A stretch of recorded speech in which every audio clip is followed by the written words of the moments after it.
The dog days of summer means it's time for the boys of summer to kick into gear. And the best way to cash in on your baseball IQ is with DraftKings Sportsbook. Never bet on baseball before? It's simple. Pick a guy to go yard, hammer some live odds mid-game, or just ride with your squad and hope for the best. No spreadsheets, just vibes and dingers. Here's something special for first-timers. New DraftKings customers bet $5 and get $200 in bonus bets instantly.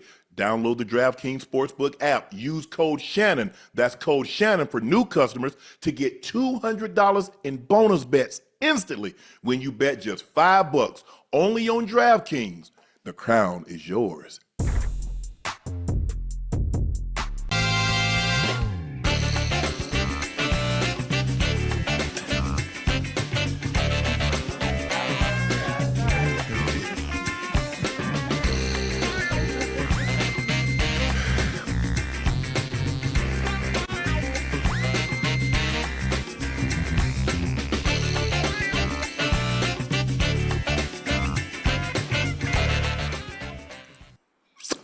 Hello, ladies and gentlemen, and thank you for joining us again for another episode of Nightcap. Y'all know who I am. I'm your favorite Unc, Shannon Sharpe, my partner and co-host, Liberty City's own, Bengals Ring of Fame honoree, Madden adjuster, Pro Bowler All-Pro. That's Chad Ochocinco Johnson. Please make sure you hit that subscribe button. Please make sure you hit the like button. And guys, do us a favor. Go subscribe to the Nightcap podcast feed wherever you get your podcast from. We'd like to thank each and every one of you for your eyes, ears, and your word of mouth for helping make your Nightcap the success it's become. We greatly appreciate your support and your continued support. My Cognac Laportier has a new drop, and this one is very personal. I created a limited edition release to honor my brother Sterling for his induction into the Pro Football Hall of Fame. It's not just a bottle, it's a tribute, a celebration of a legacy. And once they're gone, they are gone. The Hall of Fame edition is officially alive. Just head over to Laportier.com to grab yours while you still can.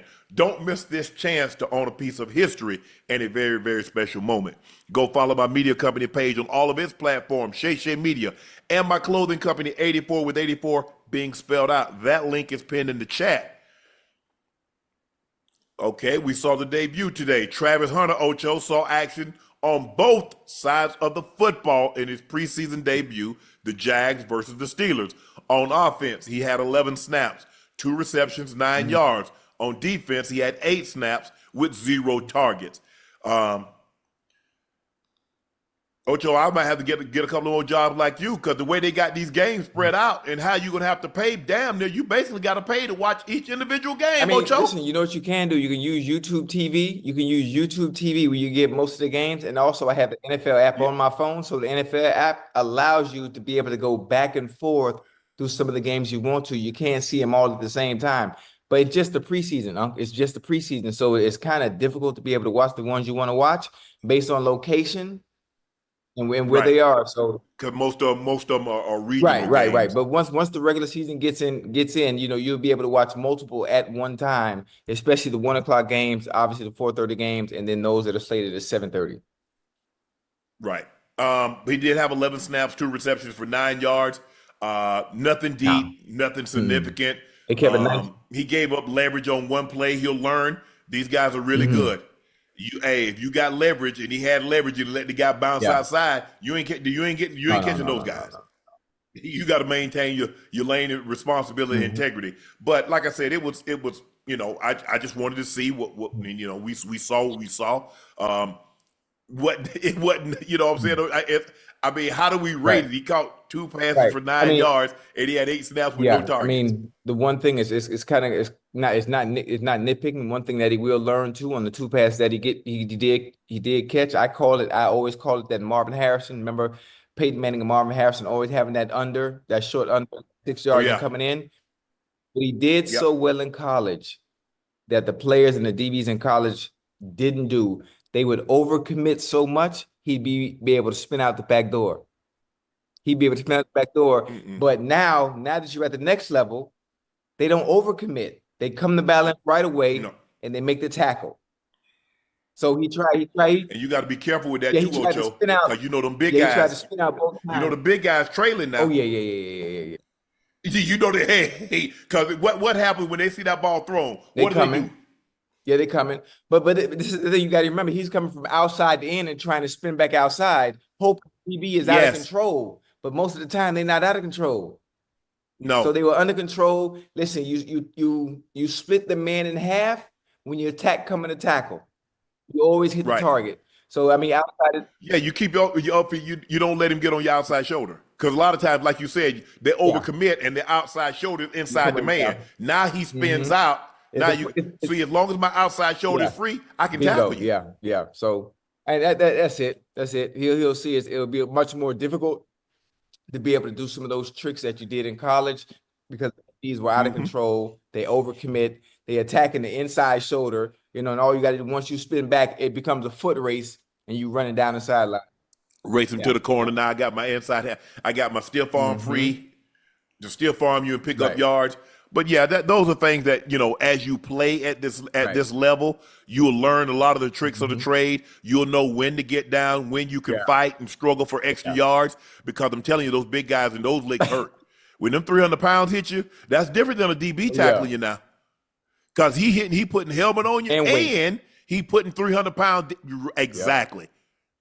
So, and on defensive side, like I said, he just had that one play that I saw that he gave up leverage. But other than that, nothing really major to write home about. I don't think it's going to be really hard to judge him, Ocho, unless he gets significant snaps. You know what Right. I'm saying? And they give him an opportunity, and we see them like game plan to get him the football. Mm-hmm. It's hard. I mean, he caught 2 passes, Yeah, 9 listen, yards. I thought obviously the hype around Travis Hunter, second round, Yeah, I mean second pick in the draft. I thought they were going to feature him a little bit, but obviously the play yeah, they allowed Trevor Lawrence, they allowed the offense to flow. Whatever they gave him, they just took. They didn't yeah. They feature took. him. Ooh, first play of the game, Brian Thomas Jr. goddamn hits on the right side. Then I thought they would come to him at some point and just get him acclimated and get him going. But nah, they just waited. When the opportunity presented itself, they threw in the ball. And it was simple. Yeah, me personally, I think he's going to spend more time on offense than Right. defense. But hey, that remains to be seen. But I do think you'll probably get a lot more. You will see a lot more of Travis and what he's capable of Yeah. doing once the season starts. I don't think they're gonna try to prove any point or make anything do anything, have him do anything Hmm. spectacular in the Right. postseason. Because the thing is, Ocho, I want to you try to keep most of your stuff under Yeah, you wraps. got to. I don't want to show you too much in the preseason because these games don't mean anything. I'm just trying to get Mhm. timing. I'm trying to get the guys, in Yeah. football shape. Because here's the thing. Now with 3 games, you play the third game. Now you got a week in Mhm. between when you play again. It used to be, Ocho, we played that Thursday, Friday, and Yeah. guess what? We was playing the following Sunday. It's not like that No. anymore. So now you play. Now you got another week in between before you Right. go Yeah. play. And so I'm just trying to get the guys as conditioned as I possibly can, let them know what is going to be expected, the timing and all that stuff. But I think Trav is fine. Like I Yeah. said, 11 snaps, 2 He's all right. receptions, 9 yards, 8 snaps, 0 targets. He got 19. He got 19 snaps, which is probably about what you would think if he was just a rookie playing on one side of the ball. That's probably what you thought he Right. would get, about 19 Hmm. snaps. Yeah. I'm excited for him, man. I'm excited. But the most outstanding thing in the game happened when Jaguars kicker Cam Oh, Little nailed a 70-yard field goal as the first half expired in Jacksonville's preseason opener against the Steelers. That would have broken the NFL record had it been the regular yes. season. Justin Tucker kicked a 66-yard field goal to beat the Lions September 26, 2021 at Ford Field. Now, it's a lot different. It's a lot different kicking outside than it is Exactly. Very much. inside because you got controlled Yes. conditions. You don't have to worry about wind. You don't have to worry about rain. You don't have to worry about Right. anything. That field goal that this gentleman kicked looked like it had been good for him about 72 because he Yeah, he boomed it. did. He did. He boomed it though. He boomed it. And look, I don't care. I know it's Yeah. preseason, it doesn't count. Well, you go out there and you go out there to the high school field and kick a I mean, 70 listen, it's yarder. very difficult. I don't think people understand how far that is. Even for those who are professionals, you have to understand being able to kick it from that far. One, most people do have the leg, but the problem is it's not about having a leg and act. It's about having the accuracy to be able to kick from that far. You have to The understand uprights. the uprights have been changed, Unc. They're a lot more narrow than they used to be. So for the room Yes. for error, the room for error when kicking, most of the time the ball, depending on if you have the consistency, yes, that you have the consistency in your follow through. You can't swing to the left, or you can't leave your leg open and it'll go wide right. Everything has to be perfect. That finish, that follow. Especially when you're kicking it Yeah, that yeah. far. Because if anything is off, you kicking Oh that yeah, far, it ain't going. it's You weighing you on you you wasted one way or the time. other. And the funny thing about it is, most people say, well, it is a preseason. There's no pressure as well in this kick. There's no pressure. Mhm. The circumstance that you're in, it's preseason. You know what? We're gonna allow you to kick. Will they allow him to kick from 70, maybe in a regular season game where it actually counts? Probably not. Because Well, if you think if about it, you do Ocho, miss, you got to understand the team is already in. Steelers didn't even put anybody back. That was my point. They didn't even put Right, anybody back there. right. So they're like, hey, don't even worry about it. Because hey, Because that's the thing. That is the thing. What you're yeah. saying is that they normally have a guy back there, and if you miss it, you got really only two guys, maybe your Yeah. wings, that can tackle. Yep. They're normally linebackers or tight ends. So those are really, you only really got two guys that Right. can tackle. You got offensive linemen, mainly offensive linemen. Now you might have a defensive lineman on there, Ocho, but he ain't tackling in space. No. And the kicker, what's the likelihood of the kicker or the holder getting somebody That ain't down? Because we saw it on the kick six, Auburn versus Alabama. We've seen Antonio Cromartie run those things back. We've seen Devin Hester run it back. I think OBJ ran one back in college. So when you put people in situations that they're not used to being in, which is offensive linemen having to tackle, kickers and punters having to tackle, especially with that kind of space. Now, if you get him hemmed up on the sideline, you can try to push him out of bounds. But that guy done got a head of steam. And, they're taught, and linemen don't really know how to get lanes, Ocho, because, they following each other. They following right behind one another. Bro, spread their ass out. We got lanes now that you have to get in. But I was like, and why not, like you said, Ocho, why not try something like this? Okay, now I got the confidence. Because if it's a late in the ball game, instead of trying to Hail Mary, hell, I might let the kicker come out there and try it. Either the tie a game or to win a game. Yep, especially if we're in Indy or Houston, because those are indoor arenas. And there's no factors from the outside elements. Yes. So congratulations. It does not count towards the record, but now I got the leg. The coach knows you have the leg. Hey, you know who? Because you got to think, Ocho, that's a kickoff. Oh yeah, absolutely. He does a kickoff. Hold on, wait a minute now. You do know your co-host can kick just as far, right? No, you'd never kick that far. Hold on, time out. There's visual evidence. There's video evidence. I don't know, Ash is there. You have a great team of people that can pull things up. No, she on vacation. Oh, for real? Ash, can you please show Unc me kicking from 60, 65 yards, please, and having even more room to go once it goes through? I think I might have been with during this time. I might have been with Bleach Report. We were doing something. It's online, Unc. No. I'm talking about in the game. Now, if you kick, I saw you make a PAT in the game. 65 yards in the game, or just doing it, in the park, practicing. It's still. So a guy catching the ball in the Turkey Bowl is the same as kicking the ball in the NFL. Well, we're not talking about a guy. We're talking. You're actually referring to an actual player who plays, in the NFL or played. Right. Many years ago. But I still can. Mentally, I know what to do. Now, the body might not react the way it should. Yeah, I know. I know what to do. I know how to run. I know how to swing my arms and put one leg in front of the other. But doing it is something entirely different. But I was just trying to give you a small example that your co-host can kick 65, 70 yards as well. No, maybe once upon a time my co-host can kick 65, 70 yards. You have to realize, Unc, I play soccer every weekend, Unc. I'm part of a soccer league here in Miami, out here. Let me ask you a question. You think Messi leg speed is the same as it was, say, 15 years ago? His speed, easy. Like being able to break out and get away from people. No. I said his leg speed. Oh, no, absolutely not. No. Why No, not? because he's much older now.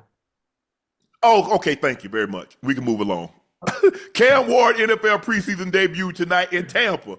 5 of 8 completions, all completions coming on the second drive, 67 yards passing, an 89.1 rating, led a 65-yard touchdown drive. Ocho, the limited action that Yeah. you saw, you like what Yeah, you saw? absolutely. Absolutely. The funny thing about it is, you know what? Is these players are NFL ready. Some rookies that I saw today are so poised in the pocket. Most of the time they get happy feet when pressure is put upon them, but they look like they've been playing for 10 plus years. They look like veterans. The pocket presence, the relaxedness under duress. Cam Ward showed it. Jaxson Dart showed it as well. Obviously, we saw Shedeur last night, who also played with that same calmness and poise, and you can see the leadership qualities in the way they carry themselves as quarterbacks. And Cam, small sample size that we were able to see tonight. He didn't play much, but you can tell he's sharp. You can tell he's been coached well, not just here at the NFL level where he's at now, because it doesn't just happen that fast. It's not that fast of a turnaround to look that comfortable, like you know what you're doing. So he was coached very well, obviously, when he was at UM, and so it's carried over into the NFL. And I'm excited for Tennessee Titan fans, and what they had with the #1 pick. I just don't like the fact that he's been overshadowed since his pick because everyone else has been talked about. This is the least talked about #1 pick, I think maybe what ever. Ever. You were the #1 Yeah, pick. So it seemed like he's went under the radar. No one said anything about him when most of the pressure is on a #1 pick to perform because you're going to the team that was the that's worst good. last year. Like you said, I can fly under the Right. radar. Uh, the difference is now, Ocho, these guys come in, they've been coached by throwing coaches since they were in high Yes, sir. school, their freshman year. So there's not like the guys that came in 25 years ago. They was just coming to the NFL and then, okay, hey, you hire a Right. coach right before you getting ready to go, to the Right. combine, and then you work with him up until your pro day, and that's it. These guys have these guys all the time. It's just like basketball players. They got shooting coaches and they got trainers now in college. So they have an upper hand. That's why they're so, when you find a guy that's ready, he's really ready to play. Yes. These receivers, they work with guys. So when you find a guy that's ready, he's really, really ready. And So guys are not coming in like you, like I came in. I mean, guys, guys would go down there for like maybe 6 weeks and work with a speed coach. But these guys got professionals basically training them. Sometimes they have them in high school, Ocho. So just imagine you going through the process and they giving you pro style advice. And you know what? I think that's why so many different quarterbacks, obviously, they look the par, but don't have all the other intangibles to be a starter.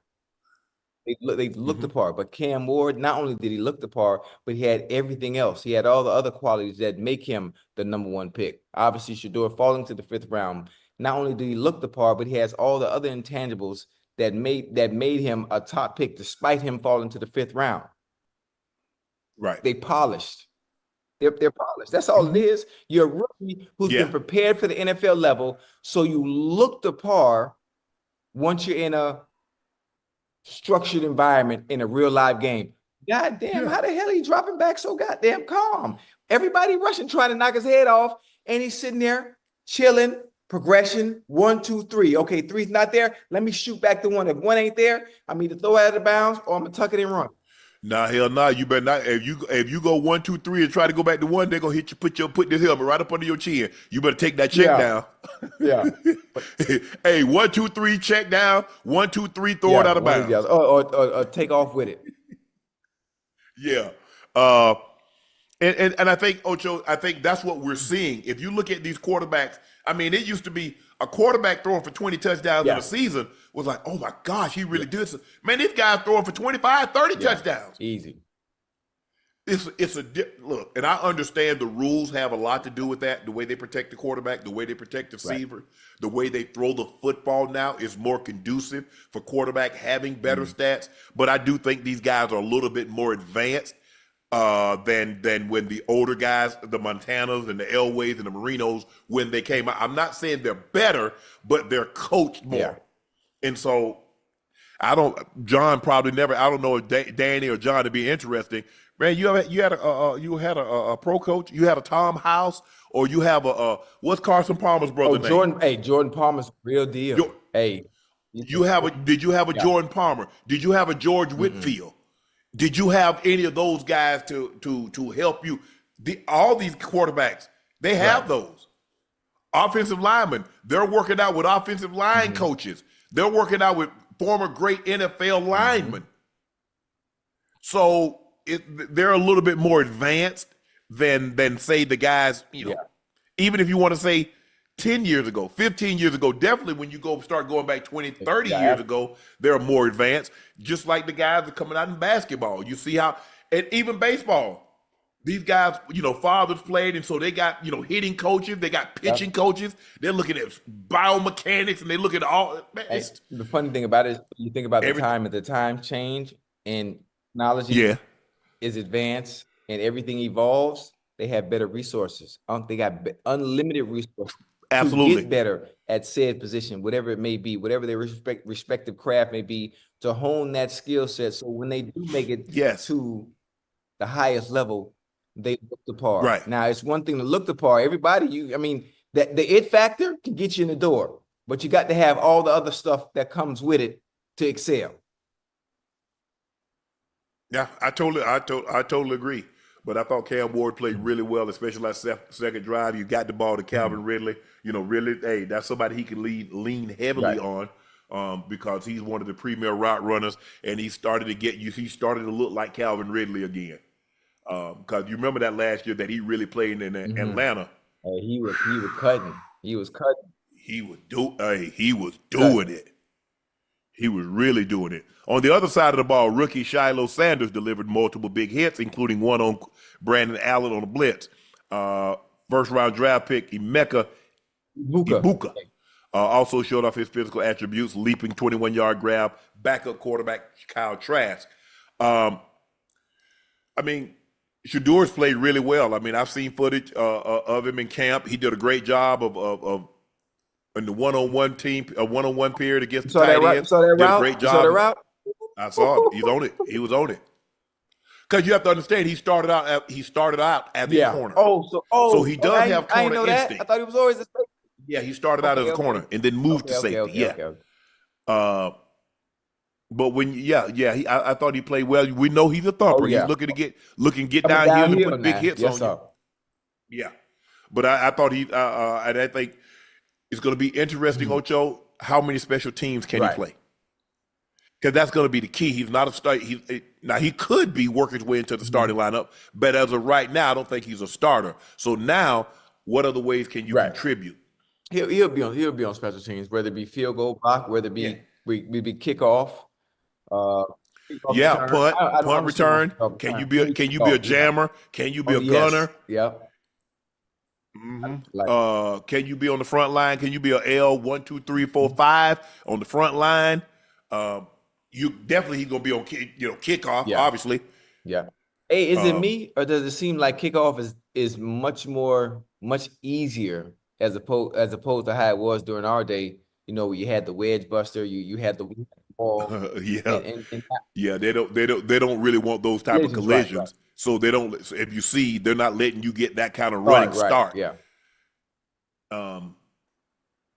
It's different. It's not. I think Hester said he'd have probably more return touchdowns had they had it in like that. So it's a bit interesting to see what would have happened. But the advancements, I don't have a problem with Ocho. Sometimes man, it's different. It's very different. It's very different. The guy that you really like in the first round, the Bucks selected Emeka Ibuka. You like him. You like McMillan, Carolina. And they both look good. You like I think did Golden go in the first round or the second round? Matthew Golden. Okay. Oh yeah. I think McMillan in the second round. He ran 4-2. First, number 23. Then they had Jaden Higgins went in the second round. Luther Burton III went in the second round. Trey Harris went in the second round, and Jack Beach went in the second round. So there were in the first 2 rounds there were 7 receivers that went in the first 2 rounds. Who do you expect to have the biggest impact? Probably, honestly, out of everyone you just named, I know Matthew Golden is good. He's phenomenal. Obviously, they do have Dubs. They have Jaden Reed, so I don't think he will get the number of targets necessary to be able to showcase. Reed, Dobbs, Watson. It's so many of them over there. I think he will contribute, but I really believe T-Mac McMillan over there with the Panthers, you know, and with what he's able to do and what he showed, very small sample size. Honestly, it's been 1 preseason game, but again, I've been high on the Panthers. I think T-Mac is going to be the one to showcase his ability and what he can do. It's a mismatch every time they leave him one-on-one. He's very tall. He can run after the catch, and his obviously 50-50 ball turn into 80-20 when it is him. So I'm excited for him. He's the one I'm highest on, and hoping that not just him, but collectively as a group, offensively as a receiving core, I think they make the difference in Bryce Young taking the next step in his career. I agree. I think him.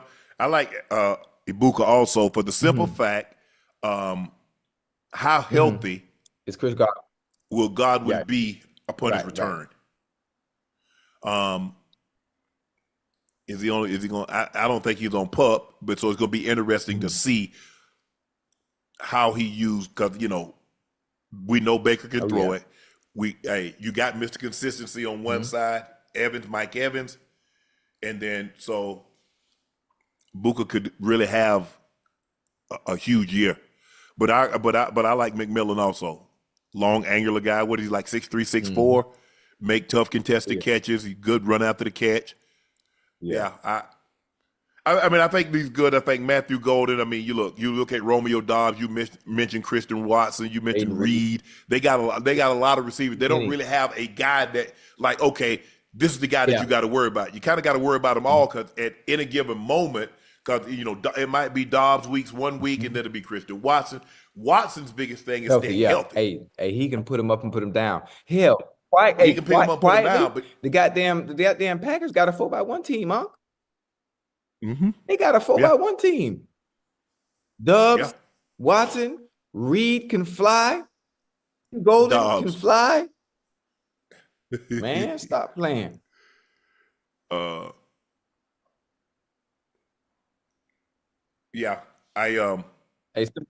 think McMillan and Ibuka would have the biggest, but I'm not going to sleep on Luther Burton. A lot of people thought he'd be a first-round draft pick, receiver out of Missouri.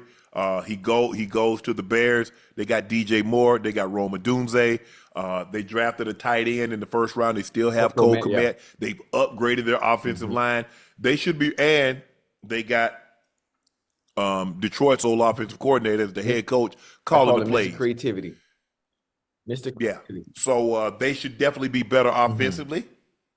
And if they are better offensively, well, big number. Because if you look at Detroit, you look at Jameson Williams, had a phenomenal season. You look at Amon-Ra St. Brown. Oh, yeah. Had a big season. You know what's funny? Is Amon-Ra St. Brown, he's one of the top 5 receivers, depending on how you put him in numerical order in the NFL. Well, I really don't think it didn't matter who was calling the goddamn plays, because he's so good at just route running in general. He's a polished one. You know what? I don't have to scheme you open. He's one of those where offensive coordinators and your head coach, you know what? I can sleep at night because I ain't got to worry about that one. It don't matter who we playing. I don't have to worry about him. I know what he can do. So you add what he can do in his skill set and his DNA, and then you put that with the creativity that Ben Johnson has. Shit, you get what you saw last year. You get magic. You get magic. Now, I don't know if there's anyone like that with that type of skill set similar to Amon-Ra St. Brown on the Bears, but DJ Moore is damn good. He's not that far behind. He doesn't have that short area quickness like that. No. That's not what he is. Can he play the slot? Yeah, but he's an outside the number. He and Rome Odunze is outside the number type of guys. All right. So He's gonna be all right. The good thing about it is Ben Johnson is going to understand and know his players' strengths and put them in position to be able to make those plays and not allow them to be exposed in whatever their weakness is that we can't see watching from home. We don't know it. They know it. Right. Jaxson Dart shined in his NFL debut, 12 of 19, 154 passing yards, 1 touchdown, 0 interceptions. He led 3 scoring drives. The TD came on a 29-yard strike down the left sideline to Lil Jordan Humphrey with pressure in his face. He also rushed 3 times for 24 yards, Ocho. You like what you saw? Shoot, listen, we wasn't even on Jaxson Dart, and I started to show off with how good he looked in being in-season ready, being polished, look really good in the pocket. He wasn't erratic. Most of the time, you get rookie quarterbacks in an environment like that in a game, and everybody got happy feet. Everybody got happy feet. They look at the first read ain't there, they take it off and they gone. But no, he did everything. He did everything the right way. You can tell he's another one who's been coached up and was ready for the moment. The moment wasn't too big for him, even though it's just the preseason. So it's like going on your first date. The first thing you want to do on your first date is you want to be impressionable. You want to do everything possible to do all the right things. You want to open the door. You want to let her order first. He did everything right. Shoot, as did Cam Ward, and obviously we saw Shedeur, who had a bigger plate to be able to show what he can do. Hell, he got the third base in the first night. And he played, all the quarterbacks played. Rush was 6 of 7. Jameis was 7 of 11. 62 yards, a touchdown. Tommy DeVito, 10 of 14, 73 yards, a touchdown. Jaxson Dart, 12 of 19, 154 yards, and a touchdown. 35 of 51, 317, 3 touchdowns. So clearly, they had a plan. They were going to throw the football. Absolutely. They were going to throw the football. Yep. And I thought the guys played really, really well. Jaxson Dart threw the ball well. Lil Jordan Humphrey been in the league for a while, so had some a consistent player outside to catch the ball for him. But Jaxson Dart looked extremely well. He went to Ole Miss. Lane Kiffin, great offensive mind, can coach the quarterbacks. Does a great job of coaching quarterbacks. So I'm not surprised that he played so well given who he tutelage under. Yeah, absolutely. And the funny thing about it is, I believe Russell Wilson's going to be the starter. Russell Wilson's going to be the starter for the New York Giants. I can tell you that. But they wanted to see what Jaxson Dart would look like once the keys are turned over to him. Now, it could be this season if things aren't going well for the Giants offensively. But Russell Wilson will be the starter for the New York Giants for the foreseeable future, unless things aren't going well offensively. I'll see him as the starter. I don't know if he's going to be the finisher. But listen, there's a chance he stays the finisher because of what he has around him. You get that ball to the other Uno. You put him in position to make plays for you. It makes your job a lot easier. Shit. Oh man. Sure. Hey, somebody in the chat making fun of me, Unc. They talk about I got the same thing I had on last night's show. Well, actually, I do. I ain't taking no shower, so. But look, are you gonna keep 2 veteran quarterbacks and a rookie? Jameis Winston is not the one. He's great. No, but I'm saying that's what I'm saying. You're gonna keep 2 veteran quarterbacks. You know what you're paying Russ. You're probably paying Jameis. What are you paying Jameis? 5 to 7 million?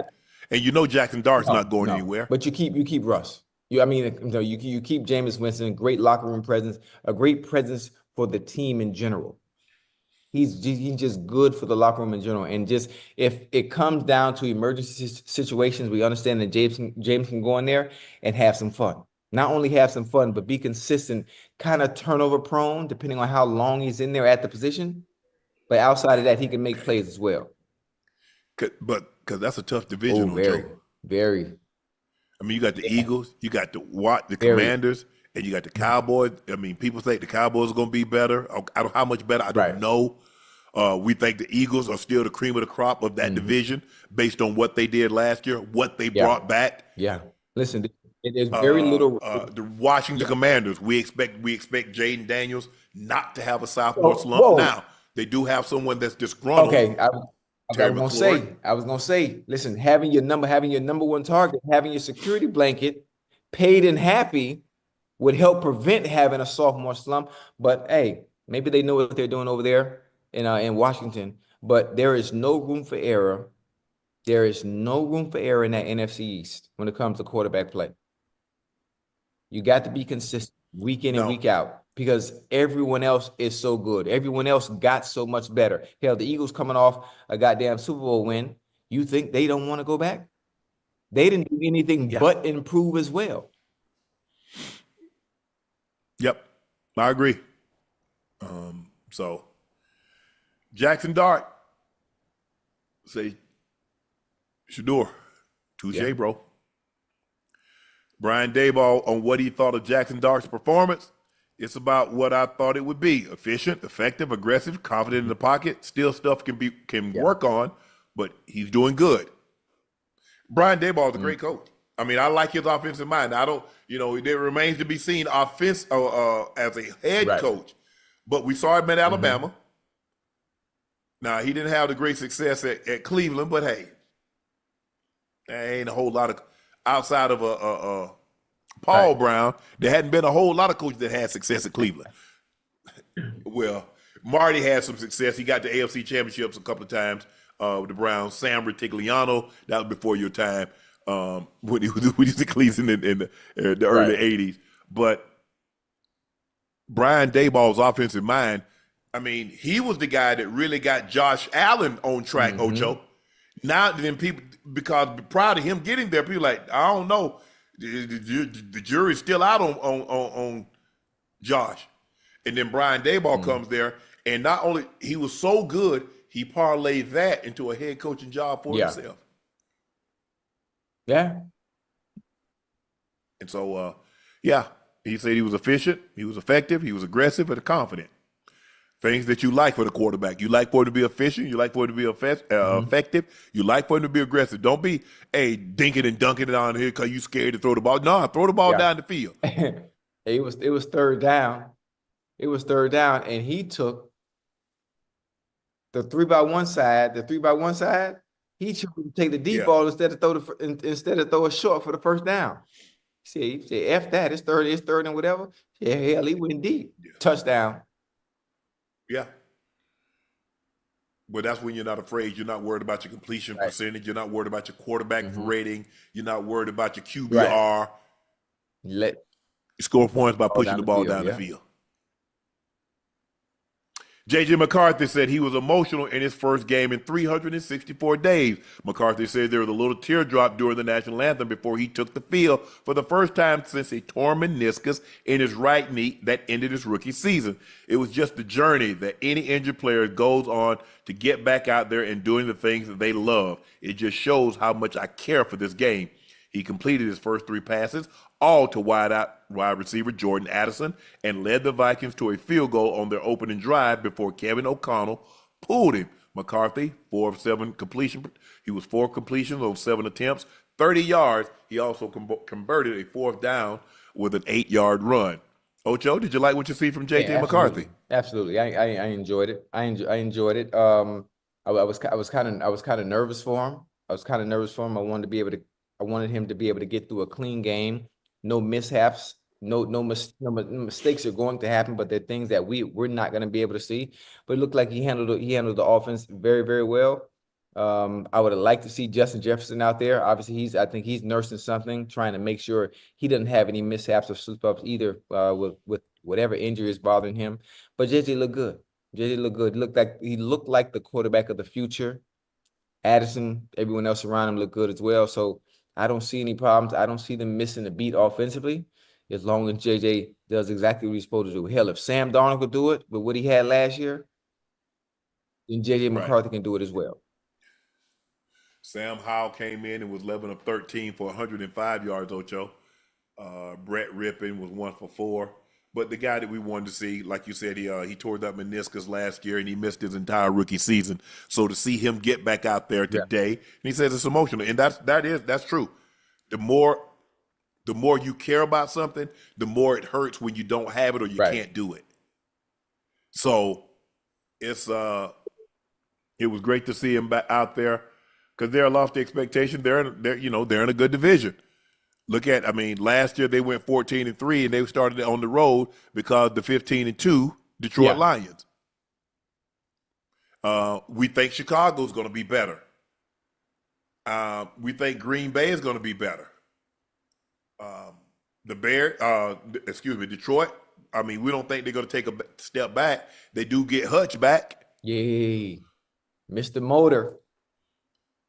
So, yeah, but I thought J.J. McCarthy played well. You know, it's really hard. You don't want to say he's a rookie, but theoretically he is because he didn't really get anything done last year, Ocho. Because as soon as I think he got hurt in practice. You know who I didn't see when we were talking about the Giants game? Did Brother Abdul Carter play today? He probably had limited snaps, huh? If he played at all, I mean, we can go back and see if I can find him on the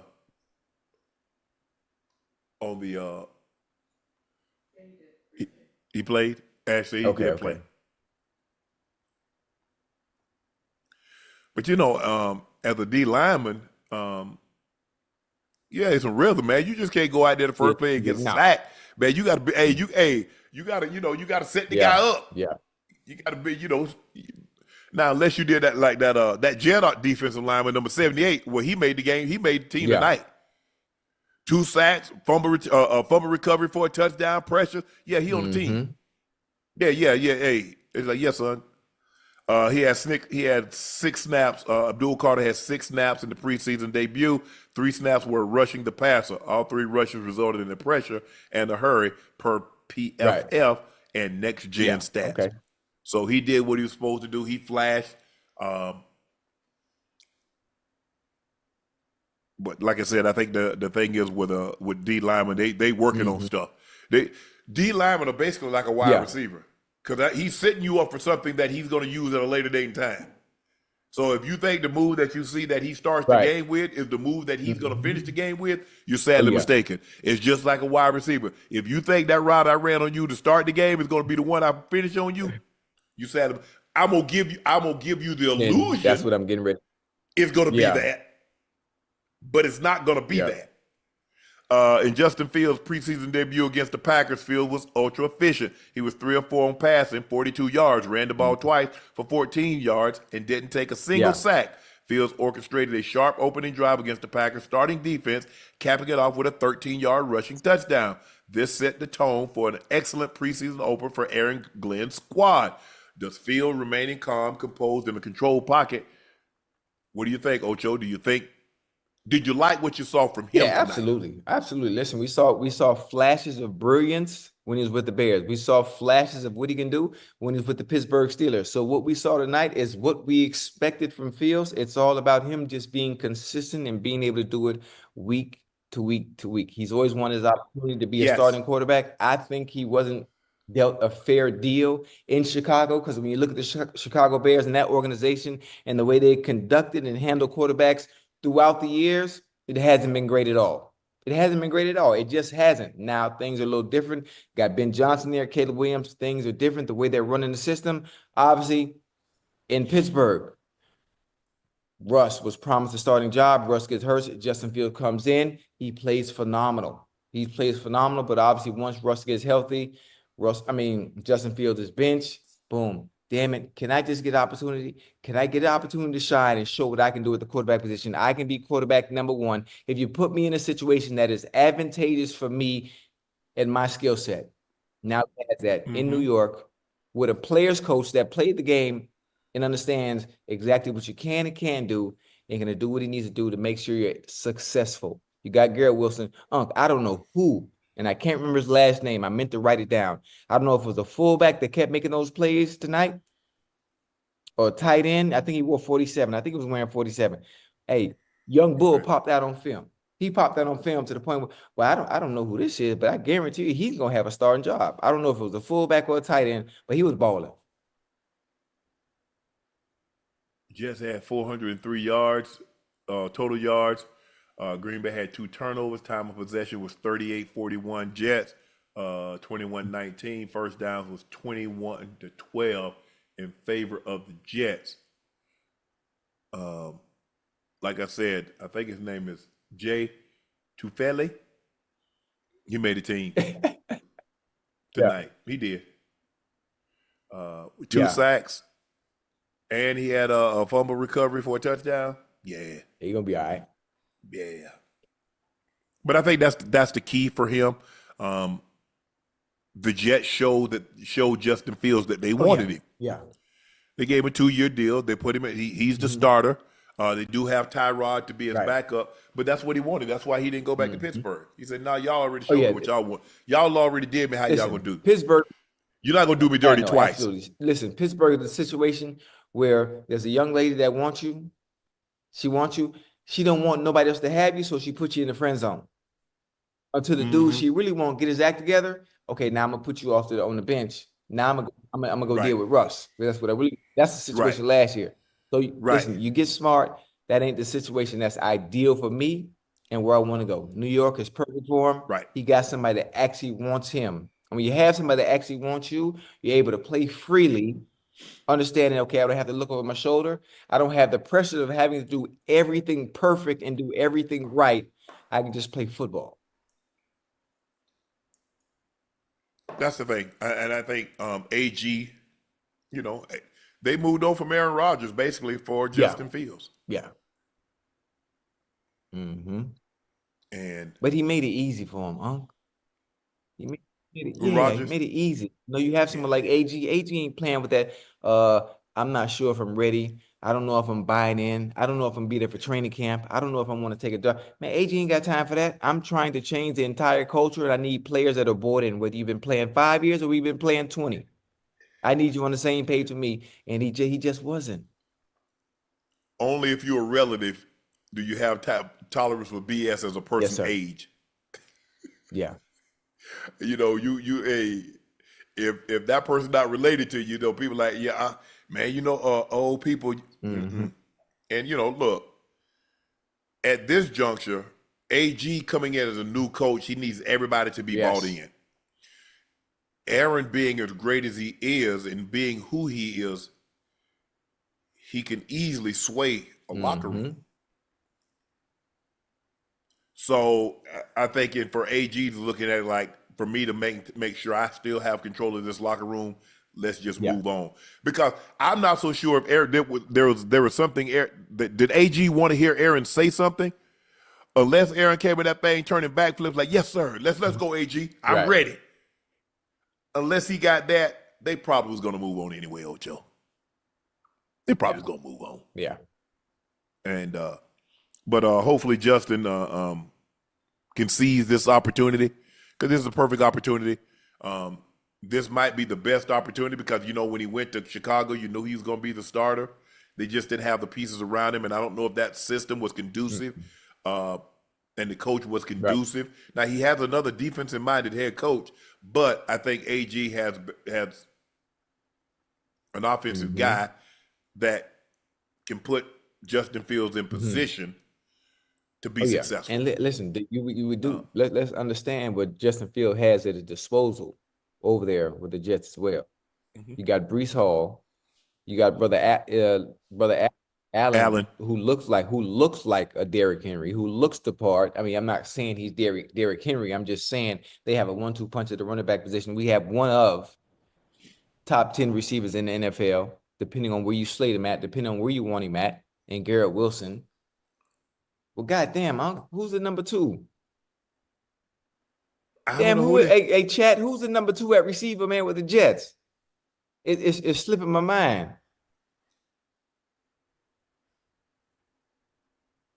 Damn. You think? Look, Alan Lazar still there? Alan Lazar, Josh Reynolds. You remember Josh Reynolds? I think he played for the Rams. I think he was in like Tennessee. So Garrett, or was he in Wilson? or was he in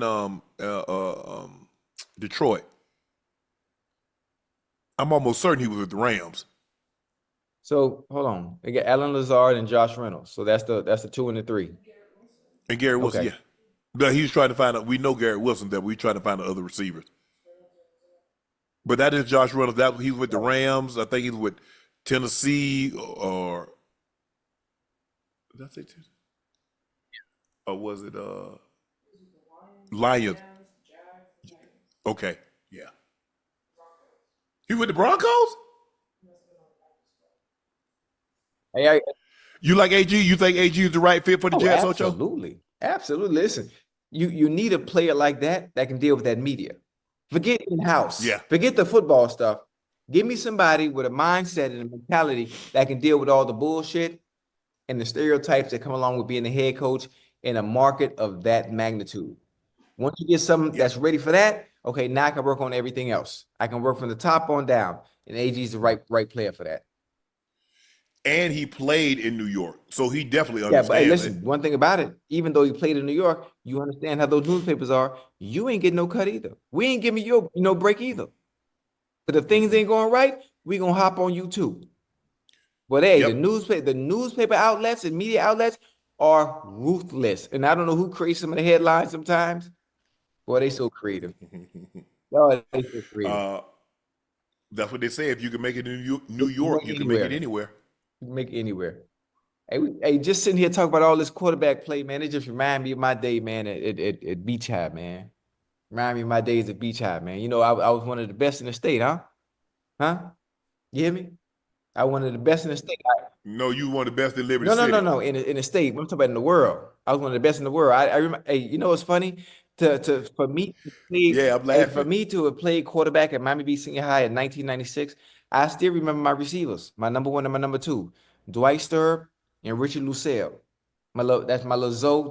Dwight Sturb. I mean, Dwight was my homeboy. He was good, boy. Huh? Ocho, you think Joe Montana could tell you who his wide receivers were in college or in Probably high school? not. You only had 2 or 3, Ocho. He probably Damn. can't. But see, my 2, Dwight Sturp and Richard Lucille, that's my Zoe. Richard Lucille, that's my Zoe. Stop by say, Richard, if you see this, you know, hey, we was out there doing work. Listen, my running back was Tobar Wilson. Oh my goodness, boy. Tobar, hey, he was, hey, you should have saw me out there. Okay, name the offensive line. Name your 5 offensive linemen at Oregon State. At Oregon State? Yeah. I played receiver. I don't know. Exactly. That's my point. I was running the offense like this. Blue 80. Blue 80. Hey, Mike, you hot. You get two off the mic. You hot, boy. Yeah. Alert. Chad, he ain't say none of that. Alert. And then I go to the gun. Hey, Unc, I go to the gun. He ain't do none of that. Hey, Unc, boy, I used to be killing that thing at quarterback. I had on the number 2 too. Hey, you got to remember, Unc, I was the baby when I was a freshman. D Starks was the quarterback. Samari Rowe was the receiver. Terry Cousins was playing running back. So you got to understand. And y'all won 7 games. No, we was good now. Hey, Unc, you got to understand who we played against. 7 games. We played against some good competition now.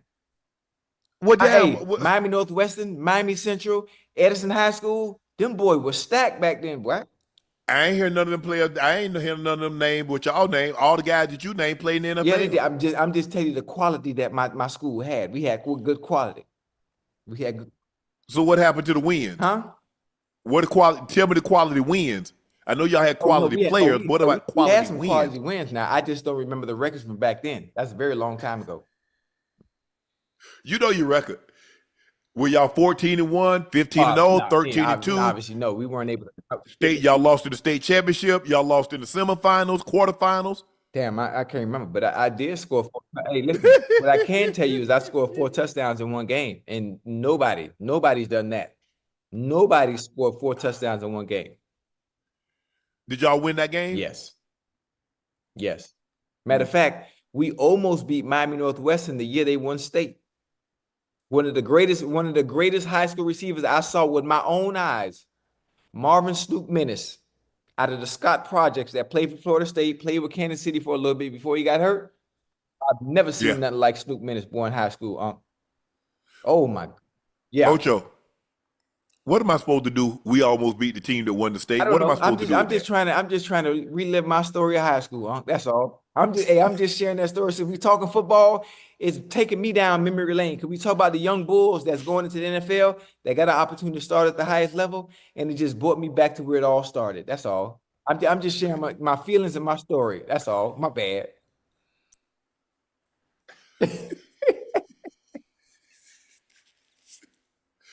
This man here, Oh, man, it sucks being you, Ocho. It sucks being old. You want to be young ooh. so bad to go back out there with Nah, them boys. I do. I'm doing because listen, I'm really not old. Like it kind of it makes me upset and it kind of bothers me when people call me Unc. And I think about it, well, why you calling me Unc? And I look younger than you sometimes. Like, it's like, what you mean, Unc? But look at me and look at you, boy, Yeah, you look 50, you look 60, because you're drinking your life away and you're smoking and all that. But my body feel good, Unc. You hear me? I ain't never been hurt. I don't have no injuries. I take care of myself, you know? you go back out there, you'll be hurt. You think so? I think I have the self-awareness and the IQ to be able to protect myself if given the opportunity to play at the highest level. You think so? Yeah, I might not have the speed. I still have my lateral movement, my quick, it No, it ain't the ain't same. the same, but even if it's not the same, it's still better than what's out there. No, it's You don't not. think so? Mm-mm. You done lost too much of it. Your spidey senses don't tingle Yeah, anymore. yeah, Because they ain't been on. You ain't turned them on in a long time. It's like a yeah. car. You could have the baddest car. You could have a Bugatti, pay $6 million for it. Hmm. But don't let it put it in your garage and don't cut it on for 12 Okay. years, 14 years, Right. 15 years. You're right. You're right. You think it's gonna crank? Yeah, it should. It should. No, it won't. and Hey, hey. then you have to go take it to the shop, get all the fluids flushed. Oh man. You got to realize, Ocho, you haven't run like Yeah, that, yeah. Oh, like you used yeah. to run in a very Yeah, you're long right. You're time. right. You're right. You're right. I think there's a greater chance that you will hurt something than you go out there and look like your Yeah. old self. Hey, hey, but a chat on my head, boy. Hey, they so What they hey, say? they call me all kind of names. Chad Hurts, Chad Leaf. Yeah, Hey, exactly. Chad Bledsoe, Chad DeVito.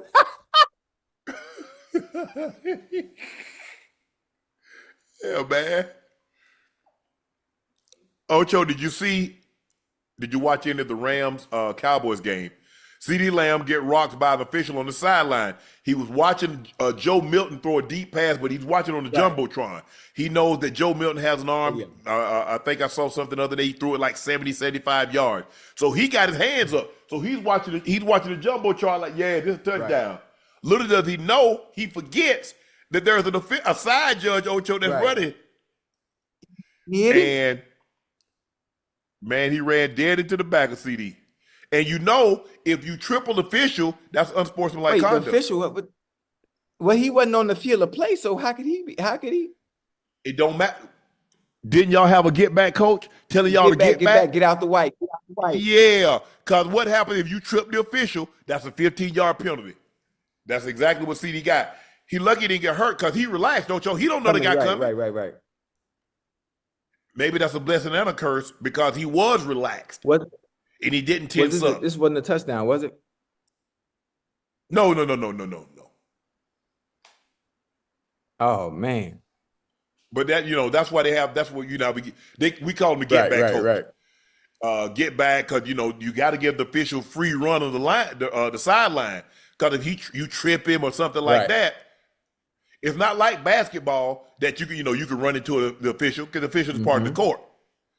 But in football, you trip him, that's a Yeah, you 15 got to yard get out the penalty. way. Dang, that's messed Yeah, up. you got to get you're supposed to be first of all you're supposed to be 5 yards from the Mm. sideline. That's what you're supposed to be. Because remember they got the tarp, Yeah. Ocho, and the tarp, you got the Hmm. grass, and it's like 4 to 5 yards open space, and then you're supposed to stand on the tarp. But everybody be standing on the field, Yeah. Always, and that's what it's get back, get always. back. He was penalized for a foul on the official. I think it's unsportsmanlike conduct. But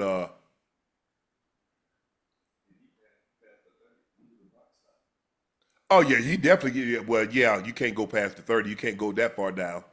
He like Gilly. Remember Gilly had the remember Oh, hey, Gilly when they running down the scored in the field, Philly game, hey, he Jackson was State, gone. and then spiked the Hey, ball. that was funny. Yeah. Hey, Gilly, Wallace said, man, cuz I don't think you supposed to have did that. Man, Hey, yeah. But I mean, I've seen it called yeah, before. And CeeDee had no. I mean, that Ocho, that's the worst yeah. feeling to bump into something that you don't know that's there. Mm-hmm. Somebody, you running and somebody running to you. Oh, my bad. They used to be notorious for that Oh on the yeah. football field, Ocho. They catch you Mm-hmm. slipping. Oh, my bad, Sharp, my bad. Oh, don't even worry about it, bro. Oh, You right. let Don't me even get worry you about back. it. Don't worry about it. If I don't get you up, man, what was that for? Oh, because he got me. Mm-hmm. I can't get him because he's smart. He know he did some chicken-ish. So I can't get him. You didn't know anything about it, so I can get you because your guard was down. Gotta get somebody, Yeah, Ocho. you got to. You got to. I gotta get somebody. Somebody go get got. Man, I ain't got nothing to do with that. Yeah, you do. Your teammate. You should he made a lot of the situation on IG. Ocho on his face, he posted, CeeDee got decked by the ref. I feel like everyone needs to laugh. Hey, that's funny. He got he did and yeah, that was official. I mean, dude probably in his 50s, 40s, 50s. But the mere fact he didn't see CeeDee didn't see him. He probably was mad. Probably wanted to throw 2 flags on Probably. CeeDee. And you know why? You probably know why also CeeDee didn't get hurt? It because his body was relaxed. Because he didn't know something was coming. He didn't tense Exactly. up. You always think about, I don't mean to bring this up, but drunk drivers. Do you always notice that the person that's always intoxicated the most, who's always in a relaxed state, in a high collision crash, for some reason always walks away and never gets hurt? You're right. Yeah. You're right. I hate to use it. Hey, you can see the chat, Unc. No. What they saying? What they call you, Ocho Mahomes? Man, hey, but it's so funny. It's so Chad Orlowski. Hey,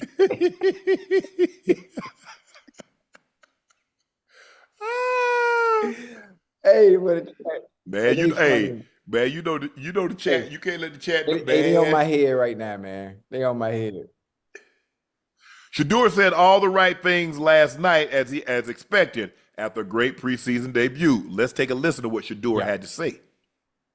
I mean, God's patient with us as humans.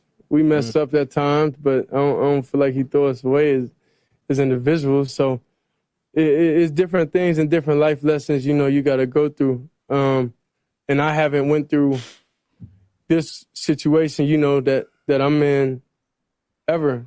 So it's really just a test, I feel like from God or whoever it's from, it's just a test. But anyway, I'm just thankful that I was able to see the day of light and get out there and be able to play. So, they didn't have to let me play. So anything and everything, is good for me. So then, the kids looking up, the kids definitely inspire me, of course, more. It's a lot of people incarcerated that definitely talk to their friends, to talk to me, to tell me my friend from jail was, watching you play and watching everything that's going on. So it's just like the world, I say is so small and everybody sees everything. And I'm thankful to be able to inspire people through everything. Because a lady just told me now, when I'm having a bad day, I just think about Shedeur and I'm saying, I'm going to act like Shedeur.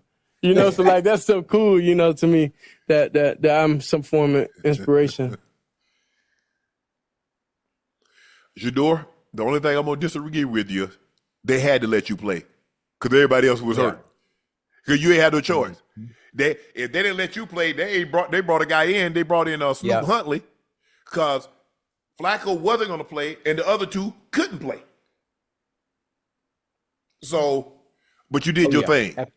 All you could control is what you could control.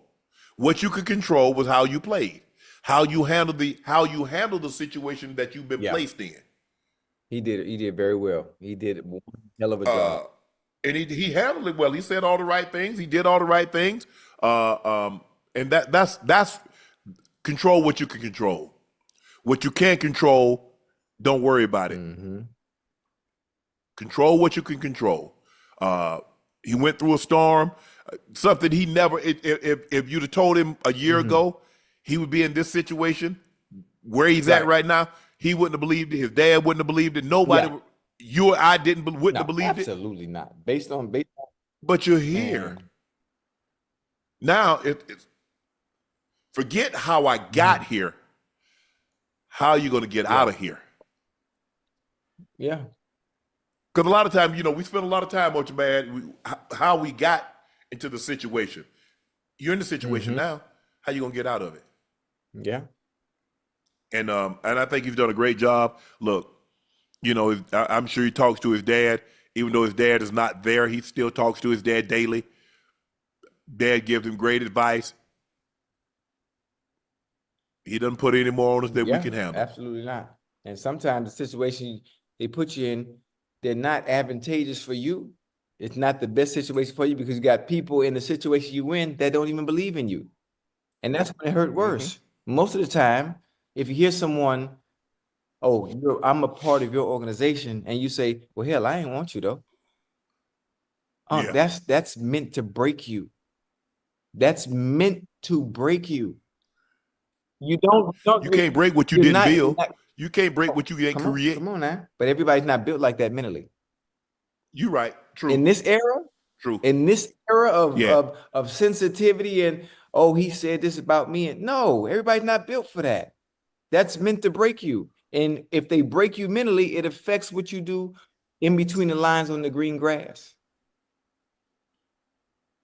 But that's neither here nor there. He played well. The small sample size we got to see of Brother Sanders, 12 look good. He looked good. You're right, Ocho. You're right.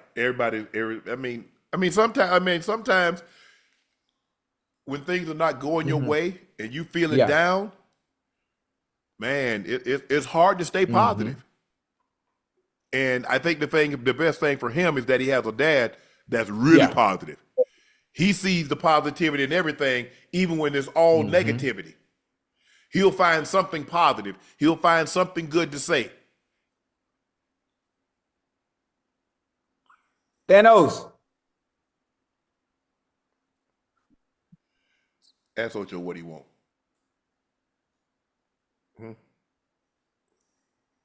Make him bark, Unc. Make him bark. No, we don't want that. I try to deter him from barking. And the thing is, I put Titus up. Titus asleep, so I ain't got to worry about Titus coming in here and him growling and going crazy. Hey, that's a good combination, boy.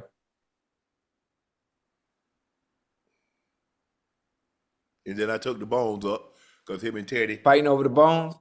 He wanted all the bones. He didn't want Teddy to have none, so he had 3. I gave each one a bone. So he had his, and he barking at Teddy's. So once I gave him Teddy's, it was all good. So I just took all 3 of them because he had 2 at first. Teddy just had 1, but he wasn't satisfied with that. He wanted all 3. So I said, "No, we're not going to do that. Oh, you got a little. We're gonna take the bones up for tonight." You got a little thug on your hands over there, man. You want to go stay with Ocho? Hey, yeah. Come on over here, Thanos. I'm gonna take you down to the city, boy. They got a dog park downtown. He said, "I can go to the dog park." He said, I had a little minor procedure about a month ago. Wait, what happened? He had surgery already? We all good. What's wrong with him? We got him fixed up. Oh, why you, man? He said, "Look." He said he heard about them child support payments. He said he ain't want none of that. Okay. Yeah. Okay. Get out there and have a little fun, man. Yo, them girls, when they see that. He said we ain't having no fun. But Shedeur looked good. He looked good. He looked really good last night. He spoke really good after the game. And the thing now is to build on what he did last night. He also spoke about gifting teammates some new cleats. Check this out, Ocho. Yeah, I'm just excited for all of them. I gifted a lot of receivers the prime DT96s. You know, a couple of them had them on, so I just gifted a couple of them, like the main receivers going into this game. You know, I gifted them some cleats. Some wore them, some didn't. But I was like, okay, this is just my little appreciation gift to them, because they don't be having a lot in stock. So I couldn't do everybody. I wish I could, but yeah, it's great. Hey, the ones he won the game were dope. Yeah, those are the ones you talk about. They had the orange lining, like for the Browns color scheme colorway. Yeah, they was nice. They were nice. I think also as a receiver, but for me, I wouldn't want a cleat that heavy. No, the Dion cleats, I mean, they're heavy, even based on the way they're made. I want a lighter shoe as possible. So I mean, they look good unless Time could have been out there in Tim's and run 4-3. Absolutely. Absolutely. Absolutely. But it all depends. I wore TD bottoms. Okay.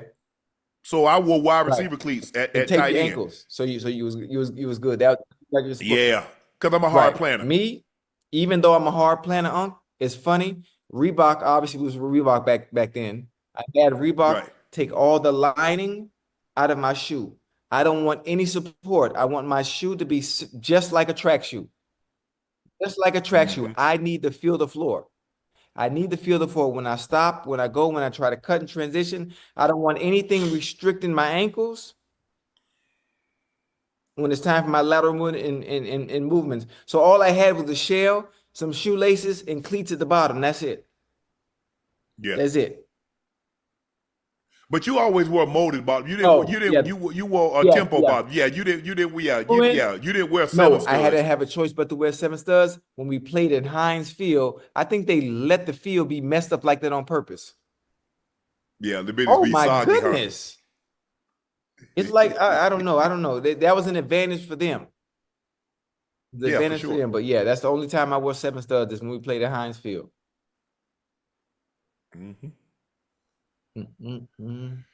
There's a video that's been making its way around courtesy of Bucky. It's him confronting Browns reporter Tony Grossi for not having anything positive to say. Ocho, let's take a look at this video.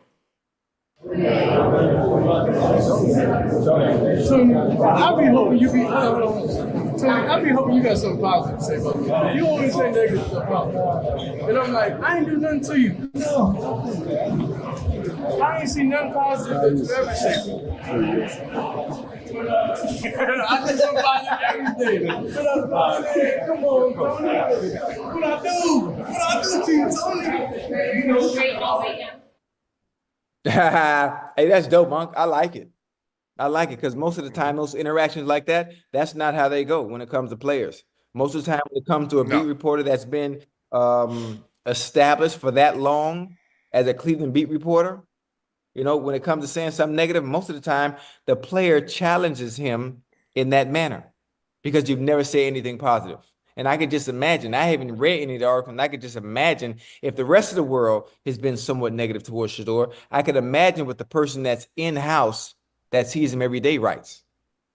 So the fact that they were able to do it with a smile, with class, with grace, and understanding, well, goddamn, do you have anything nice to say?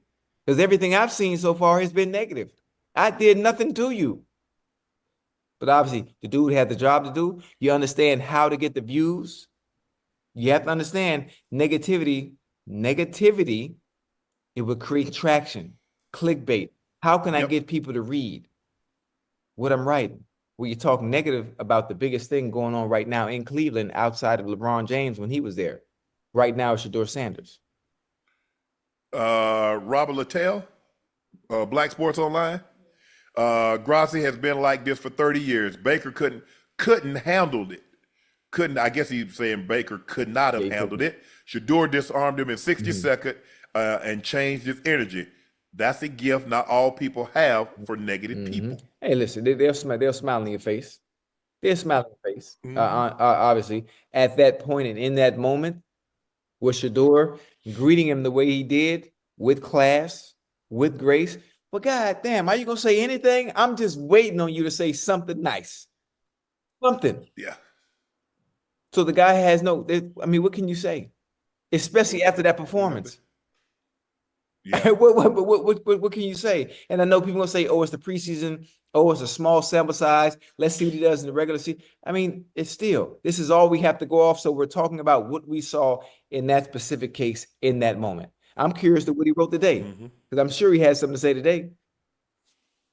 Look, I think it's different for a quarterback because, you know, the eyes are all on you. But I really never had no problem. I was a 7th round draft pick. I wasn't supposed to be ish anyway. So anything that I gave him 20 catches, that was good. But as I got, you know, I had never had a problem with Mark Kisler, never had a problem with Woody Page. I never had a problem with who else? Jim Armstrong. He was a columnist when I was there. He was with the Indy Star now. I forget his name. Schefter and I got to Denver at the same time. Adam Schefter was reported in Denver. Yeah. Boy, Schefter been at this thing for a minute, boy. Oh yeah. Who's the guy? Bob for the Indy Star. Nah, he's the columnist. He's the big guy. Huh? No. Who's the big? But he was in Denver when I was there, the first half. I hate when I can't. No. Come on, Denver, help me. I know y'all in the chat.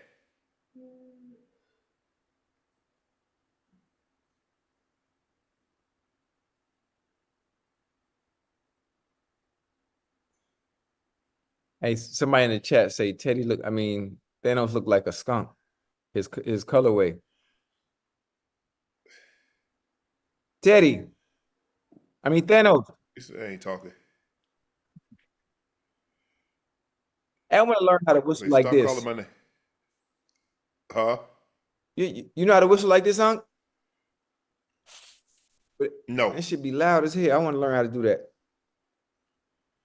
Probably too late now. Well, damn, I can't. It's a certain age. Nah. Why you try to whistle like that now? I don't know. I'm going to a NASCAR event soon, and I want to be able to make sure I can whistle like that at the NASCAR event. I'm going to. They'll take the. Oh, yeah, I remember I told Bubba I was coming, so I'm actually coming. We got everything aligned, so I'm going down there. I got my flannel, my cutoff sleeves. I got my jorts. I'm serious. I got my jorts. I'm ready. The only problem is I don't drink. As long as they got hot dogs, and I'm gonna have my Coke with no ice, 2 hot dogs. Nice little date with my lady friend. I know she probably watching.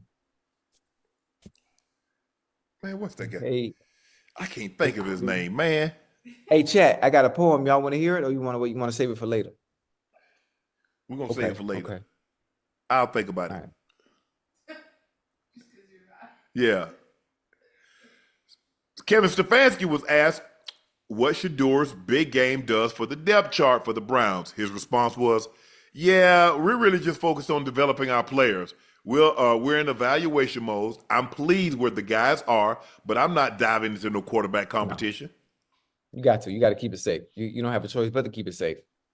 You don't have a choice but to keep it safe. There's not much you can say. He's not in a position to really say anything. You can't make any evaluations based off what you saw tonight. Listen, Brother Stefansky, he doesn't even have the power to be able to give the green light on what he wants to do. He doesn't have the power to give the green light on what he wants to do. It's gonna come down to those upstairs. But I think it's gonna come to a point where certain individuals are going to play so well, they're not going to have a choice. They're not going to have a choice. But I know one thing. I can tell you this.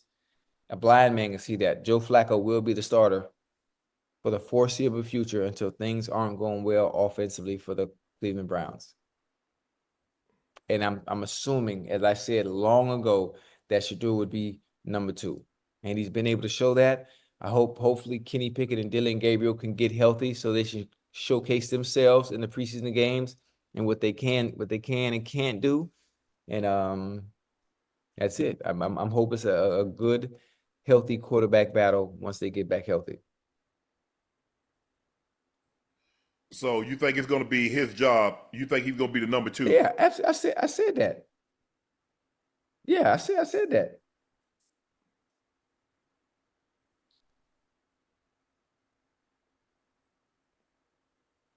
Man, Ocho, you like want to think of something and you can't think of it? I get mad. But I just want to I just be wanting to go to bed. I don't even want to talk. You can't think of the guy's last name? Yeah, man. It's driving me crazy.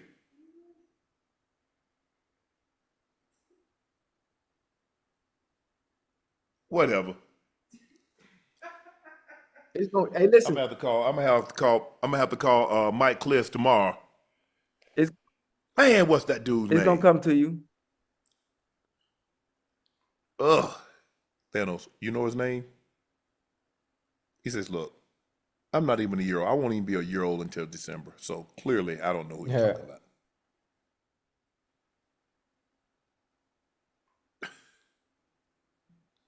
James Cook agreed to warm up Saturday, but declined to play. After the game, McDermott said, we wanted him to play. I wanted him to play, but I don't really want to go any further. There's really no change at this point in time from what we're going into this weekend and the game today. So he warmed up. But at this point, due to the situation and the position he's in, he was not willing to play. So that's where we're at. It was a good conversation, but really no change with that.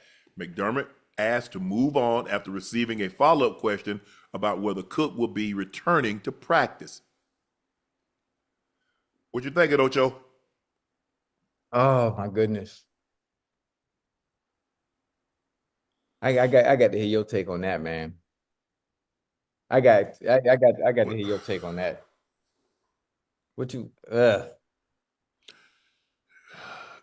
I'm afraid he's walking a real tight line for conduct detrimental. You see how this thing is shaping up? And I get it. Look, he's like, me go in the game and get hurt, I'm definitely not going to get no money. Y'all not trying to give me no money, and I'm perfectly healthy after the great season that I had last year. So if I go in there and get dinged, y'all definitely not going to give me no change. But I'm just afraid that he's walking a real tight rope and walking himself into a conduct detrimental. What does he do in this situation? It's funny when it comes to a situation like this. You see what Kyron Williams got. Kyron Williams got 11. What did he get? 3 years, $33 million. Yeah. Bro, he not gonna get Saquon money. He not gonna get Derrick Henry money. He not Ocho. Right. It's not about what, man. I'm just telling you, the market, they just incrementally, and you're talking about Saquon and McCaffrey and Derrick Henry. People look at them as the top of the food chain when it comes to the running backs. Yeah, that's what they look at. Saquon went over 2,000. Derrick Henry 1921. Christian McCaffrey rushed for 1,000, caught for 1,000, and he was Offensive Player of the Year. I just don't see a path where he gets the number that he wants. But could it be a situation, Ocho, that you get a number that you're comfortable with? Or is it drop dead, man? If I don't get 20 million, I don't get 19, 18. If I don't get 17, 18, 19, 20 million, listen, you're not going to debuild a team. There's no owner, there's no team, there's no organization where you're going to tell them what you're going to play for. Because what they will do is they will show you this show. Bob Kravitz. See, I told you. That's his name. I told you if you would figure it out once you think about Bob Kravitz. Look at Bob Kravitz. See who right for. He used to be in Denver. Yeah, that thing would drive me crazy, Ocho. Yeah. I say I can see his face. You're right. You're not Yeah, going to Debo him. right, But but they I got to just feel, I just they got to feel, do what's fair. You got to do what's fair. You have to understand. You've been Ocho, he making two. Let's just say he's making $2 million. Let's just for this conversation you and I having, he's making $2 million. No, I'm just saying that's what he's currently that's making. disrespectful. Ocho, he's making $2 million. That is his current Right. salary. Let's just say they bump him to $12 Okay. million. That's what I'm trying to. Oh, okay. I like it. I'm not saying they're gonna give him 12. I'm saying let's just say his current Right. salary, if he was playing, would be $2 million. And they say, okay, we're gonna take it to $12 million. So we're gonna do 5 year, we're gonna do a 4-year deal for $52 million. We'll give you $16 million signing bonus, whatever, and we'll give you $30 million guaranteed. Yeah, I like it. I just don't see a path 12 is nice. that I don't see a path where he's close to Saquon. I don't. Well, And that's not hate. I'm just that's an looking unfair at comparison. how the league views Saquon, how the league views Derrick Henry, how the league views Christian McCaffrey. Those are your 3 highest paid Right. running backs. I don't think anybody puts him in that category. Well, listen, he's Not to say that he's not a good, not to say very that he's not a good back. He's in that tier 2, in that fringe, right there, like right below. All the guys that I mentioned have been offensive players of the year. Right. But you have to understand the importance and what he's meant also for that Buffalo Bills team. I do. You know, so we have to understand. But I think we think a lot of people thought this season the most important guy was Saquon. Christian McCaffrey was the most important guy at the 49ers. The question is he the most important player for the Buffalo Bills? I think Josh Allen is the most important player. Josh Allen has showed that he can do more with less. But you know who else helps? Yes. Being that you don't have superstar receivers around you, have good quality receivers around you. Yeah, James Cook ran the ball extremely well. He caught the ball extremely Bingo. well. There you go. So I would like to be paid in a respectful manner for what I've been able to contribute to this offense in helping. That's all. I'm asking for what's fair. What's fair? I mean, see, what's the average rate? What's the going rate for a running back? Because there are a lot of guys. I mean, you look at Josh Jacobs. He's around that $12 million range. Joe Mixon. So it's going to be, because you got the 3-tier guys. You got 15. You got 19. You got 20. And then there's Jonathan Taylor. Where's Jonathan Taylor? 13, 14? You put him in that Jonathan Taylor range, Ocho? That makes sense. That makes sense. I don't really want to call them tier 2, but they fringe him right outside of that tier 1 bracket. So listen, just at some point you got to get it right. Yeah. Josh Allen is going to intervene at some point to where we don't want this distraction. Well, it's not really a distraction to us as players. We're gonna go do what we need to do regardless. But so they go into the season and you hit the ground running. There's really no threat if you look at it. There's really no threat in the AFC East. Okay, here we go, Ocho. You got Saquon at 20, Christian McCaffrey at 19, Derrick Henry at 15, and you got Jonathan Taylor at 14. Then you go all the way down to Alvin Kamara at 12,250. Josh Jacobs, $12 million. Kyron Williams, $11 million. Aaron Jones, $10 million. James Conner, $9.5 million. David Montgomery, $9,125. Ramondre Stevenson, $9 million. Ashton Genty, $9 million. Well, listen, honestly, what I think is fair, based on everything you just said, as young as he is, what James Cook has done, he's proven himself. I'm seeing 13.5. 13.5. Give me 13.5. He said, Ocho, the words out of his mouth was saying Saquon Barkley. Well, sometimes you got to shoot for the stars. If you shoot for the stars and you miss, you might land on the moon. So, okay, that's what I said. I said 11 to 13. I'm asking for 19. We can't get 19. Talk to me. I'll set up for 13. Talk to me. What you want to do? Huh? Hey, listen. It's not disrespectful, but it put me at a good. So 4 years, $52 million. Now we can work with that. We can cook with that. It's the reason my last name Cook. You give me 4 year 52. I can call me chef. Huh? Call me chef. You You give me cook with that, I'm good. Let me do what I do. okay. Ocho, Yankees Hall of Famer, and the only guy I think he was the first guy to be selected unanimously to the Baseball Hall of Fame. All 425 votes. Marino Rivera, 5-time champion. They won 7 pennants. Ruptures his Achilles during the Yankees Old Timers Oh Day. man. He's set to undergo surgery next week. Boy.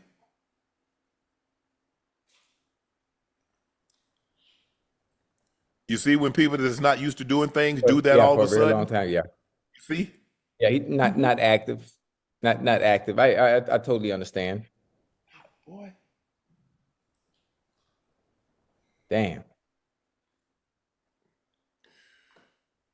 I'm trying to have only surgeries that are Right. necessary and none because I was, bro. But can you imagine 55 undergoing Achilles surgery? What happened, Mr. Rivera? Playing baseball. Hey, when I think about it, what? Might have been running. Okay. I don't Yeah. know. Okay. I'm getting ready to say. I'm like, well, wait a minute.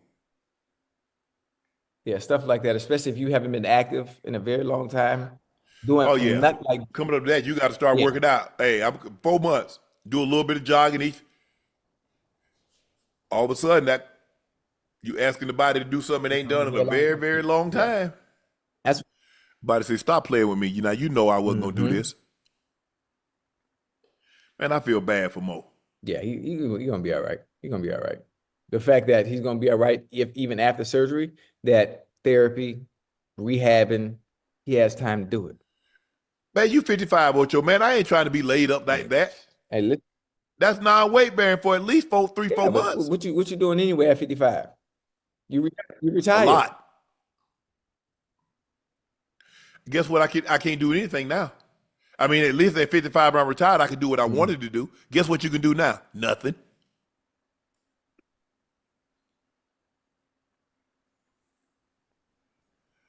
Heal up, Mo. Heal up. We all know Kevin Durant sees everything on Twitter, Ocho, or X, excuse me. First, someone tweeted, the last time Kevin Durant led his team in field goal attempts per game was 2018. Then someone responded, greatest score ever, Mike. But y'all like efficiency more than what's needed to win. KD said, 30,000 points on low field goal attempt. I'm a coach's dream, dime dropper. I mastered scoring at 24 years old, man. Give it a rest. I don't care about being the best scorer ever. You are diminishing my all-time greatness, calling me that. Hey, KD is funny, man. KD He ain't lying. Yeah, you're right. You're right. KD doesn't need to shoot the ball 22, 25 times a He game. can. Because he's so efficient, because he's a 3-level scorer. He got the 3-ball, he got the midi, he can put it on the floor and get to the rim. He's an 88 to 90% free throw shooter. Bro got 35. And think about the time that he missed. He missed the whole season now with an Achilles injury.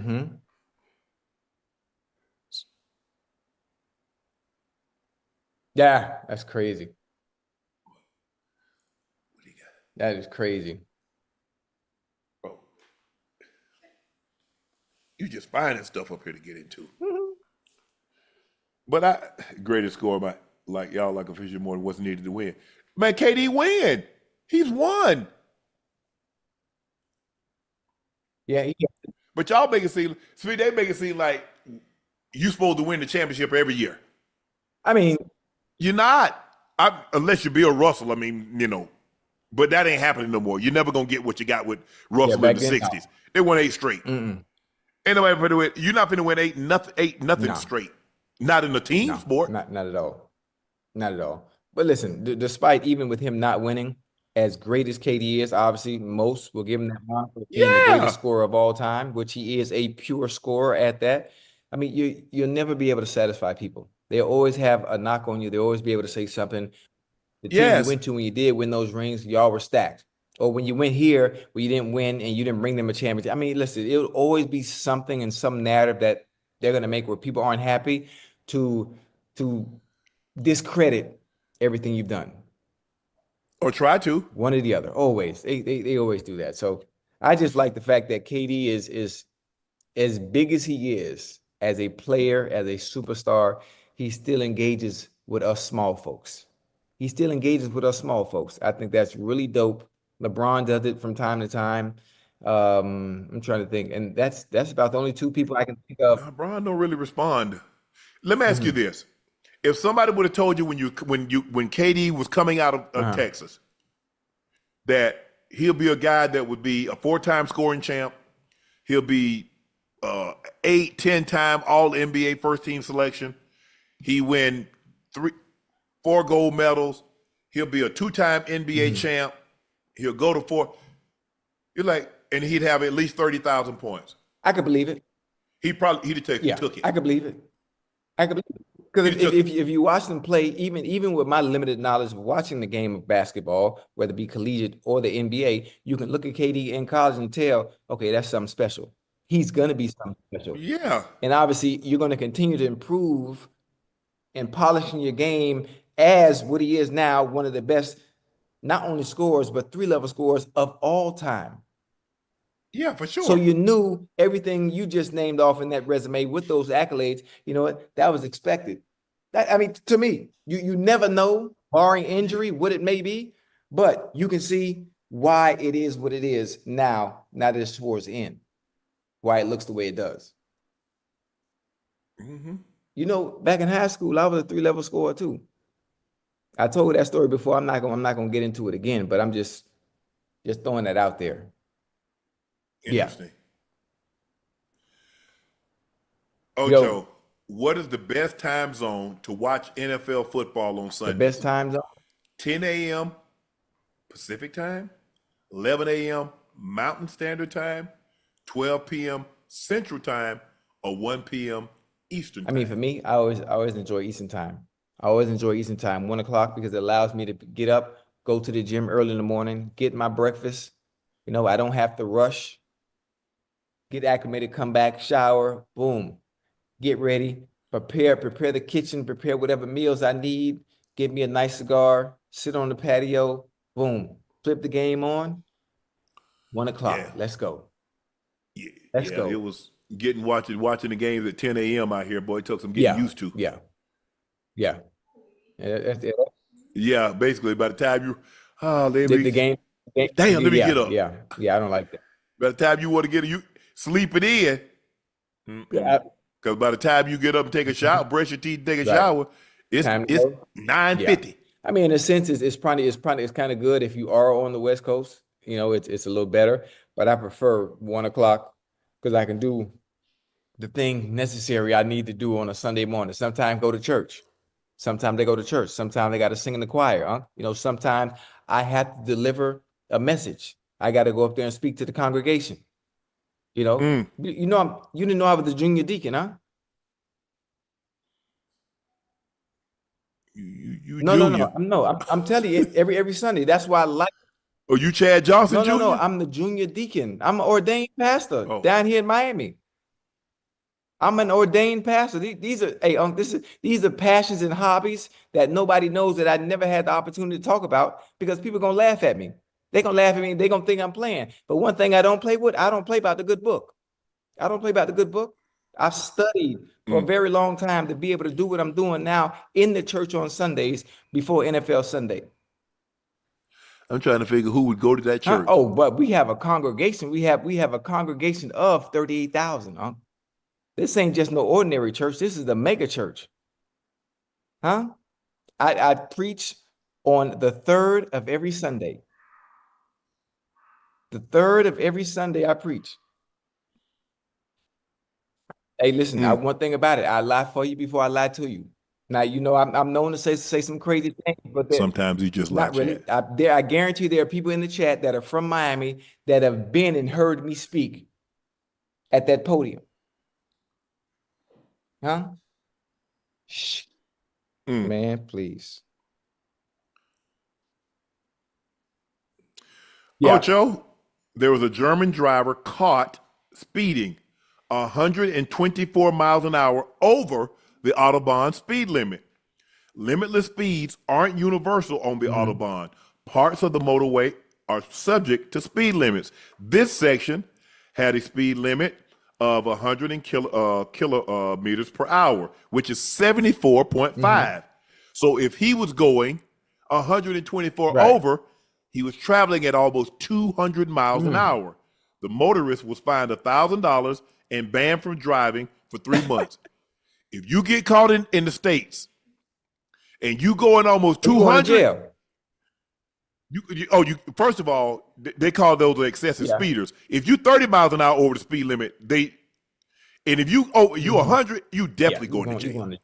Now they're gonna take your license, and good luck finding an insurer to insure your ass when they find out that you got stopped. Listen, the funny thing about that, you think about cars that can go over 200 miles an hour easily. There are a lot of them that are on the road, but the chances are, is there enough space?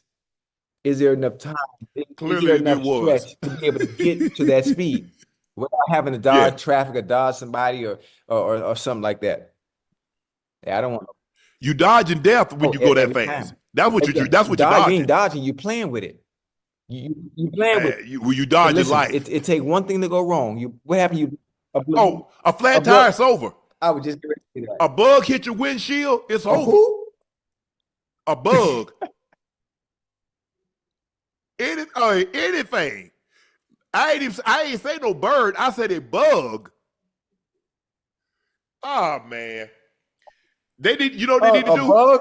I think it's in Norway. They base speeding fines on how much you make. Oh, that's it. So the more you make, the more your fine is. So you could have a fine that's $10, $15, $20, $30,000. Hey, that's funny. That's funny. speeding. Hey, but I'm trying to understand, you going 20 miles an hour and a bug hit your window. What that's gonna do? Finland, Sweden. Yeah, okay, Finland, Sweden. So they base your speeding ticket on how much money you make. You heard me? So if you're a professional, can you imagine being a professional athlete, Ocho? Get caught for speeding? Boy, your ticket might be 100 bands. Probably. Rightfully so, because not only I better slow you down. probably will, because not only you putting your life in danger, you're putting everyone else's life in danger as well. Anytime you speed, that's always the case.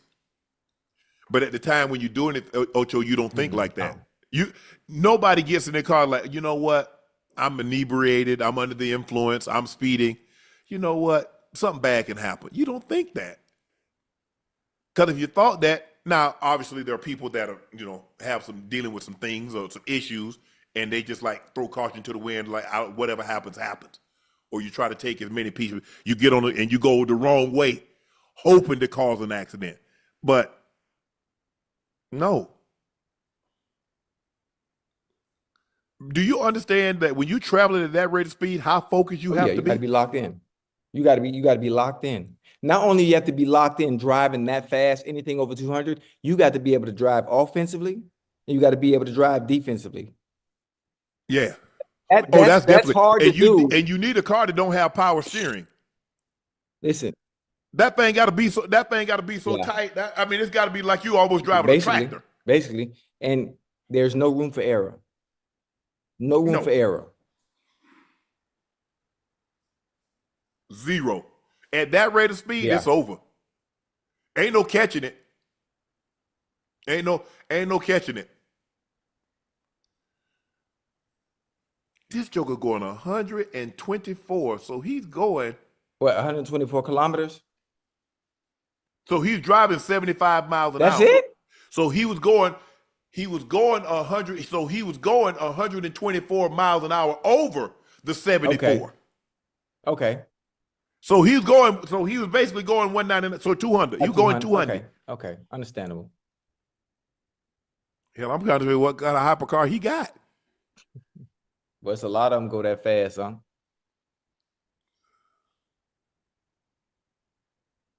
They ain't ran out of numbers. You got to think, Ocho. Most cars stop at like 180, 190. You might get a cover go to 200. Yeah. But when they say the 200, they'll stop at like 185, 190. It really don't. It caps off. I forgot what they call thing that Yeah. that forces the car to cap off at a certain. Well, they used to have they used to have that up under the pedal in the cars. You could only go the pedal would only go down Right. so far. I forgot what it was called. But listen, Lamborghinis, Ferraris all go well over 200. Well over. Which one? What, Not all of them. Lamborghinis and Ferraris? Yes, they do. What do you mean? Yeah. All of them. Yeah, go ahead and Google that. See. What you mean? What's the definitely point of buying anything with a horse or a bull and it don't go over 200 miles an hour? Well, they get them cars for a reason. Not only fashion and style because everybody else do it, but hell, I'm trying to go fast.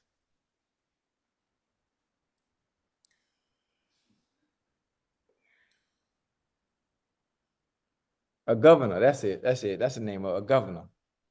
Yeah, the governor.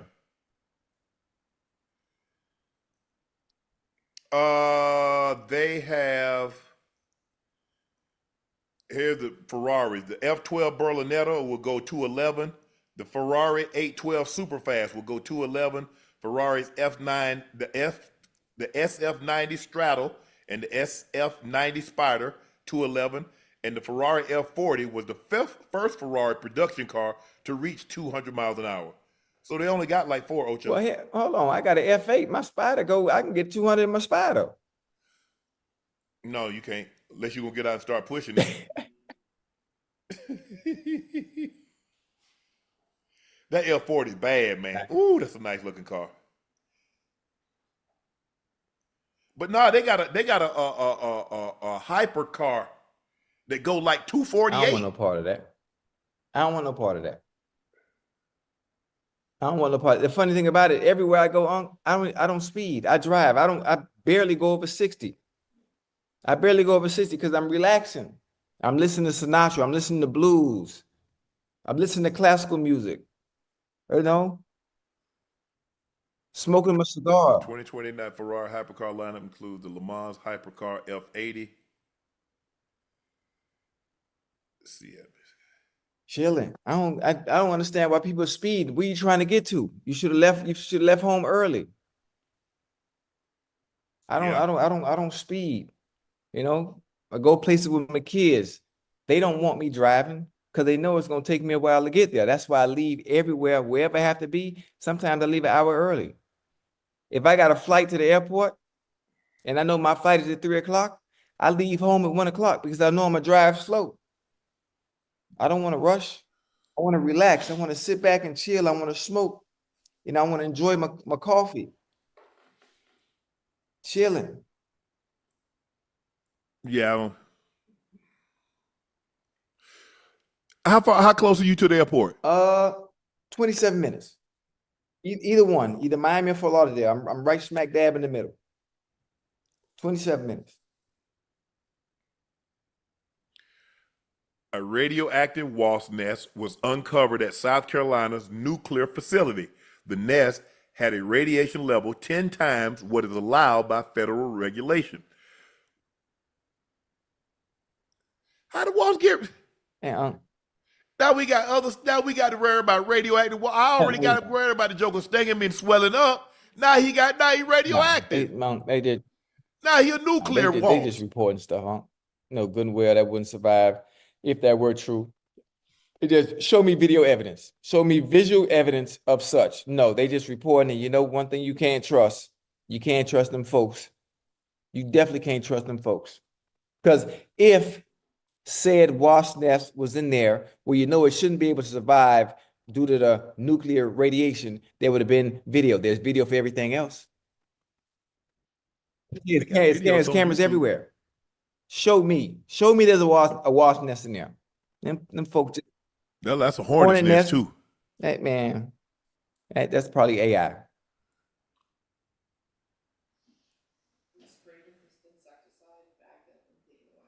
Oh.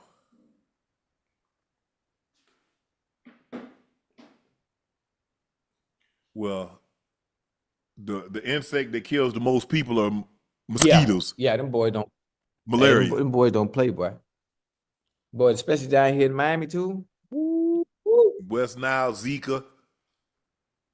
So, malaria. So that's the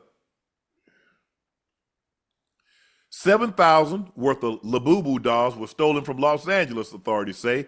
Ocho, are your kids into Labubu? Yeah. My baby went to get. Matter of fact, I'm gonna show you the message right here. This is the day, baby Kennedy. Watch this. I promise you. This was so funny. I know I'll be playing around. She got a Hey, Labubu listen, today? Daddy, can you send me money to buy a Labubu to go in my backpack? Because Mocha was supposed to give me one while we were at the mall yesterday, but it was too late. She wants a Labubu for her backpack when she goes to school. I said, man, baby, listen, whatever you want. Call your sister, tell your sister Right. come take you down. Mocha's the one that runs track. So Right. obviously she's home right now still. And Kennedy, oh, that's my baby. She wants some shoes. I got her some shoes. She got about 6, 7 pair of shoes to go back to school. I say, listen, you got to wear a uniform. Why do you need so many shoes? If I was you, I'd get a white pair of shoes and a black pair of shoes. But obviously my baby's into fashion. She like her look. Yeah. I understand your looks, but what do the looks matter when you're wearing the same outfit every day? Top that has to be the same color. You get a jacket you get to wear, and your pants got to be, blue. Yeah. I just want to be able. Yeah, I got a Labubu. He got a Laker jersey on. For real? And short. I'm gonna get me a Labubu. Yeah, put it on your duffel bag. You travel the duffel bag, right? I'm gonna get it from a girl. I'm gonna get it from a girl. Yeah, Labubu. Yeah. You know what I don't like about the Labubu though is they don't let you know what What? you're getting. It's a surprise. And sometimes, what if you buy one and it's ugly and it's not the one you want? Then you got to buy another one. See, that's the game they play. You see the mind tricks they play? Supply and demand. We're not gonna let you know what you're buying. We're gonna make it a secret and keep you buying them over and over until you get what you want. It's like baseball, like cards. You don't know if you're gonna get that 1-on-1 LeBron, that 1-on-1 of Peyton Manning, that 1-on-1 of Shohei Ohtani, but you keep that Jordan. See, that's the game. That's the game they play. But some of them things be costing like what, like $6,000, $7,000. Whoa, Unc, a Labubu was only $100. What are you talking about? Some of them things cost $6,000 or $7,000. See, this is what we have to understand. The market is the people that are allowing the people to drive the value of said doll up. Okay.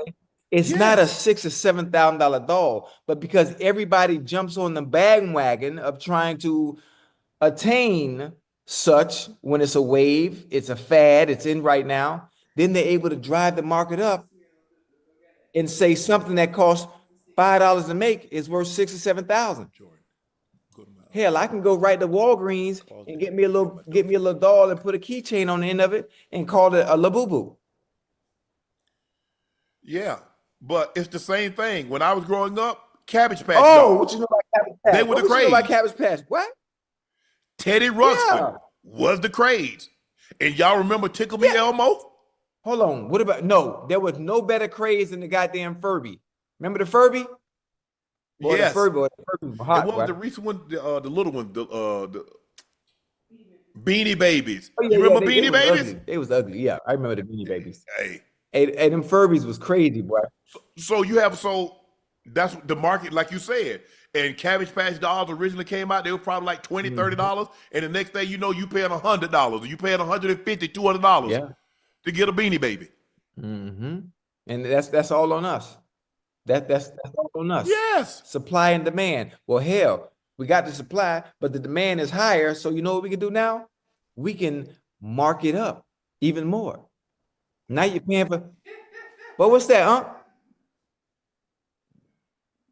Okay, I like that. With Labubu, you Yeah, see I see little boo-boo. Okay. See, I don't have nowhere to hang one on my carry-on. I got my carry-on right here. You see my little carry-on? I got my little green one. But it's nowhere to hang it because, I like the green though. That's nice. Give me another one. That's nice. So you got Laker. You put that jersey on there? I did, and the shorts. Shelly ordered the jersey and the shorts. Yeah, I don't have a. Can y'all see what number you got on? What, 23? Yeah, you know what it is. Okay. You know what it is. Okay. I like it. I like it. I like it. I like it. I like it.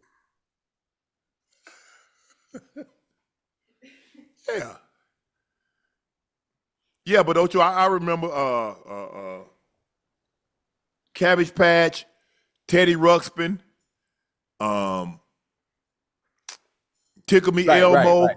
There's always a fad come Christmas Oh time. yeah, it's coming. It's coming. Listen, something new. Labubus are right now. They're hot. Something before Christmas. I'm not sure what when it's gonna hit. It's gonna be the new fad. It's gonna be the next thing.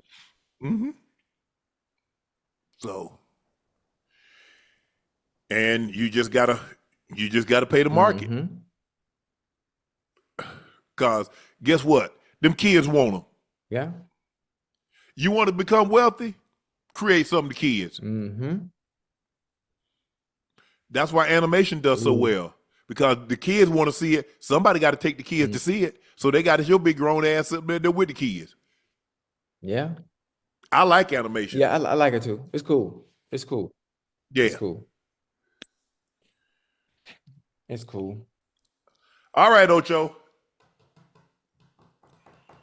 It's time for your favorite What we got? segment. Excuse me. Spello Oh Cinco. man, boy. Oh, hey, I'm ready. I'm ready. You ready for this? Hey, hold on. Ocho said he I'm ready ready. for tonight. All right, Ocho. The first word is hoarse, a person's voice sounding rough and harsh, typically as a result of a sore throat or shouting. Hoarse. All right. I could be wrong, but I'm gonna go on a limb here because I haven't had to spell this before, but I'm hoping it's HOARSE, right? Okay. Correct. Okay. Horse. Okay. Let's go 5 for 5 tonight, Ocho. Let's do what we do. Okay. This word means hostile or aggressive. Belligerent. Belligerent. Belligerent. Okay, BELLIGIERENT.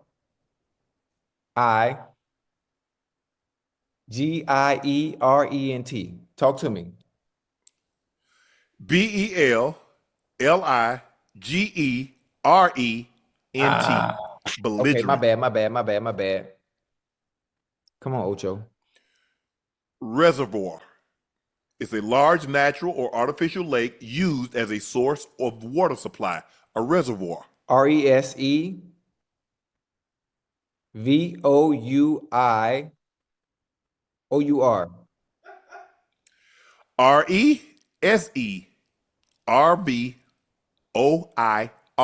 Reservoir.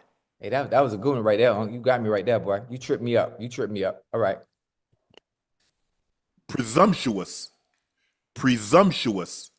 A person or their behavior failing to observe the limits of what is permitted or appropriate. That's very presumptuous of you, Ocho. That's easy. PRESUM. Wait a minute. Oh shit. PRESUM. Presumptuous. PRE.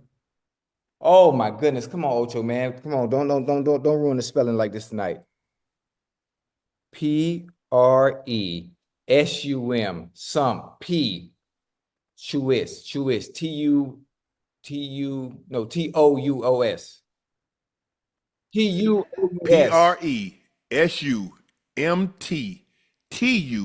PRESUMTTUOUS.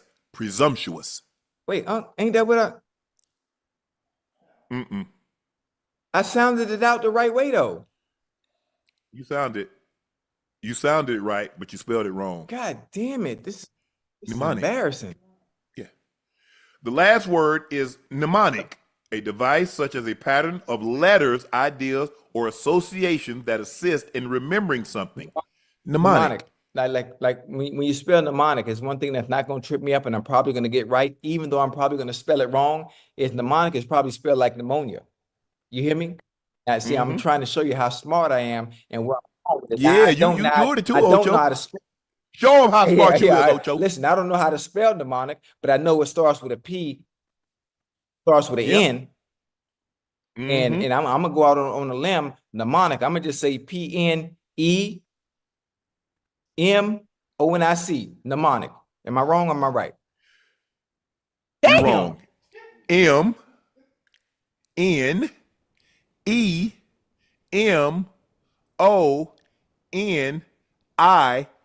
MNEMONIC. listen, I went too far off though, huh? I went too far off. What you think? Yeah, I mean, you're kind of like San Francisco to LA, but not too far. You're still in the yeah. state. You're just a little ways off. Okay. Listen, I'm a little rusty. Yeah. We gotta do a better. We gotta do a better addition of getting you. Yeah, get me prep. Get me prep. That's all. Yeah. That's all. Don't worry about it. I'm gonna be all right. I'm smarter All than a right. fifth grader. Now it's time for Dunk on Unc Jags edition. I like this.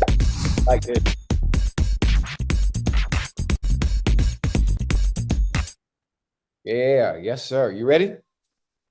Oh, yep. In Jacksonville, Jaguar, Fred Taylor's first 8 years, how many times did he lead them in rushing? Jacksonville Jaguars, Fred Taylor, first 8 years, how many times in those 8 did he lead them in rushing? Freaky Fred. That's my guy.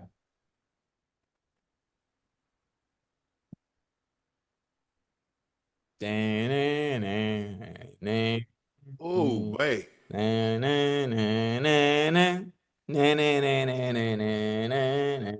6. What?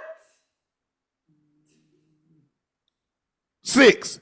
You got that right. See?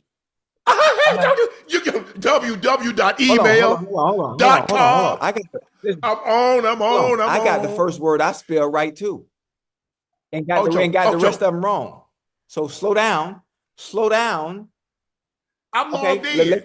I'm logged in. Let me keep. I'm gonna stay logged on. I'm gonna stay plugged in, up. right? You logged in? Yeah. Which Jaguars player was one of 5 finalists for Diet Pepsi NFL Rookie of the Year in 2007?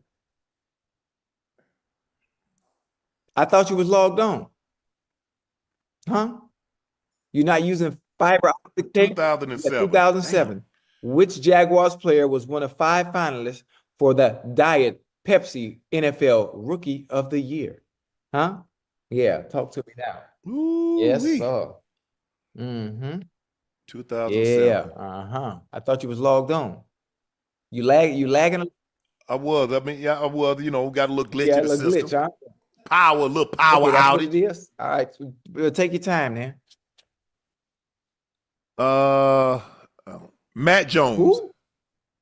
Matt Jones. No, I mean Jones is right, but it ain't goddamn. Oh, Maurice Jones-Drew. His name is Maurice Jones-Drew. Yeah.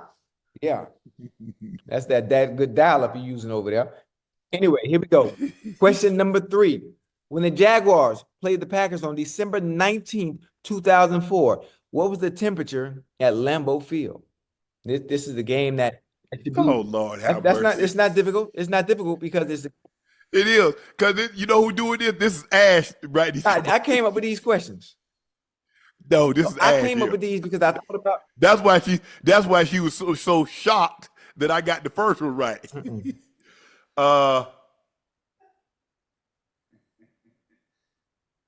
Lambeau Field. What year? 2004? 2004. Yep. Chat. Don't put the answer in the chat, please. Chat. I can't see the chat. You sure?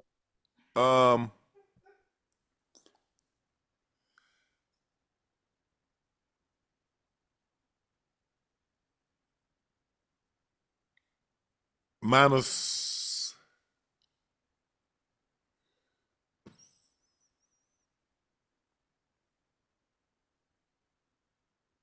17. No, it wasn't minus 17. You're in the ballpark of where it was, but it was 12 degrees. 2004, December 19th. 12 degrees. Yeah. Oh yeah. That's 2 wrong. Okay. Here we go. How did the Jacksonville Jaguars come to be named as a franchise? What you mean? How they come to be named? You put it to the vote. You put it to the vote. The people. Who are the people? The people of Jacksonville. I need you to be a little bit more specific. No. The people of Jacksonville chose the name. They did, Ocho. When you say the people of Jacksonville, you mean the people, board members? You mean the team? Is it city officials, mayors? I mean, I need you to be more specific on the answer on who chose the name. You can't just say the people of Jacksonville. There's so many different elements to that name. I need better context so the answer can be correct. Because the people of Jacksonville will be every goddamn body, and everybody wasn't responsible for naming the Jacksonville Jaguars. Take your time.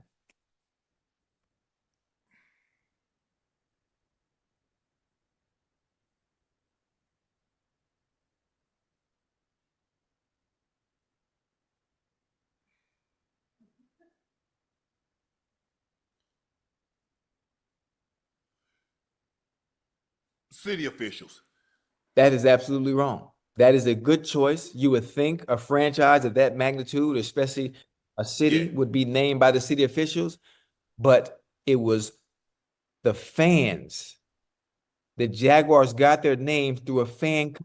So that's not the people, huh? They voted. I told you they voted for that. But that's fan. No, see, you say you gave. It was one person? Right. So the one that got the most popular, that got the most votes won. Not all people in Jacksonville are Jacksonville fans. Man, get out, Jordan. Hey. So let me ask you a question. So the people in Georgia vote for this? Because so there might be some people in Georgia that's a Jacksonville fan that voted for this, right? Or there might be some people in California. Yes. No. Would you try to do? I guarantee you it was relegated to people in Jacksonville. Again, what you try to do is you try to give a vague answer where it. No, I said they voted on. I said the people in Jacksonville voted on it. You said be more specific. Yeah, on who? It ain't the people. It's the people in Everybody in Jacksonville. Jacksonville is not a fan of the Jaguars. Everybody in Jacksonville is not. The ones that voted. Let me ask you a question. There was no Jag. First, you got to realize there were no Jags fans. Right. So what? Nobody no fans. I need to be more specific. Get out of here. Let's go. Let's go to the final question. Hey, don't be mad at me. Don't be mad at me. Man, hey, listen. You talking about? Everybody in Jacksonville wasn't a fan of the Jags. There were no Jags at the time. Everybody wasn't a fan of the team coming. How about that? Yeah, they were. Got it wrong. That's why they got it. You got it wrong. You got it wrong. You got it wrong. Here we go. We got the same record. You ready? Now you should know this one because I know this one. Who sang the national anthem for the Jacksonville Jaguars on September 3rd, 1995? This is the good one. This is a good one. This is a good one. Who sounded Lil Duval? No, Unc. I said the national anthem.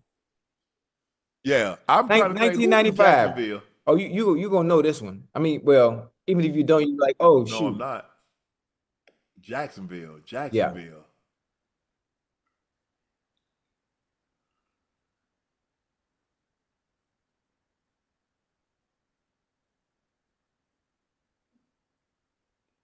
I have no idea. Boys and Men, huh? Boys and Men. Boys and Men, 1995 was that time. They were singing some everywhere. Boys and Men, 1995, they sang for the Jaguars. I was actually at that game. You were not at that game. I was a junior in high school. I never forget. I was at that game. Yeah. Who did they play? Huh? Who did they play? The Chiefs. Not. But anyway, now it's time for our final segment of the evening. It's time for Q and A. Oh my goodness. Wait, it's almost 2 o'clock. I didn't even realize that. JW Akron, Unc, hope you ate good in Canton. Ocho, why you do challenge every guest to a fight knowing you barely got one good eye? Oh, you right by that. You right by that. As soon as I get this cataract surgery, you hear me? You get cataract. Yeah. Hey, you can't see his gray. It's murky. Yeah, but the whole eye can't see nothing out of there. But that's what you have to understand. I challenge people to a fight because I'm so good in one eye. I played my whole career with one eye. I'm 220 or 100, 120 or 20 over whatever it is. I played my whole career with one eye. Bitch. So when I put them things up, right? I put them things up and I be ready. I'm real sharp with him. My defense like that. So whoever it is, hey, James Harrison, I hope you see this. And I hope you've been working out. because you have a face that's fucking punchable. That's my first time cussing tonight, Unc, so I apologize about that one. But I want James to know how serious I am. And I'm going to rearrange. I ain't talking about surgery. I'm going to rearrange your intestines with my fist. I'm going to rearrange your intestines with my fist. Debo. Oh, I'm Debo. Everybody be scared because I'm strong and I can lift weights. No, I'm going to beat your ass, boy. Mr. Timu, love from Vancouver. Thank you. Keon Gibson, if the opportunity presents itself, do you think Shedeur can get Rookie of the Year, or would it be similar to draft night if you get me? I mean, you get the opportunity if he plays, Yeah, you sure. gotta play. But But it's going to be hard to get if he doesn't start the not season. starting the season. Huh? We know that. No, not. Well, it's going to be hard. 32 Antoine, how would you feel about Shedeur throwing the football to y'all during y'all prime? Yeah, I feel just like anybody else. It don't matter to me, Ocho. Listen, my grandma could have been out there throwing that ball, but when I'm in my prime, one thing about it, I'm gonna be open, and I'm creating separation. I'm talking about unbelievable separation, 3-4 yards. Right, gonna make it easy. Come on now. Jamal the Singer said 2 versus 2, a dunk contest. Aaron Gordon, Vince Carter versus Zach Levine, Jason Richardson. Who wins? I got AG and VC. Good one right there, boy. It is. Man, that's a good one. And them boy could jump, boy. You saw the young fella, is it the young fella out of BYU that jumped that vertical very, very, very, very, very, very, very high? Or is that real? DeBonza? AJ DeBonza? I mean, the highest vertical ever, if I'm not mistaken. I could be wrong based on the reports that I saw. Huh? No, I mean some guy I think had like a 50-inch vertical. I think that's him. No, but does that translate to the court? Obviously, there's so many other things that. No, not necessarily. Better player, Julius Erving or James Worthy? Doc. But you got to realize Doc spent his best years in the ABA. Doc was a three-time ABA MVP. He won NBA MVP. He won a championship in both leagues. Man, people don't realize Doc was really, really good. Now, Doc was a great player. He's a doctor. And look, James went to a great situation. You're the number 1 pick, and then you go to the team that just won the NBA title. See, that would never happen. That would never happen. He went to a team that had Kareem and Magic. Come on. That would never happen in today's game. 6'8" Aquarius, play 1, bench 1, cut 1. Caitlin Page Angel. Yeah, you got that one out. I mean, everybody healthy? If everybody's healthy, I'm talking about because Caitlin is hurt right now. Everybody's healthy? Caitlin Page Angel.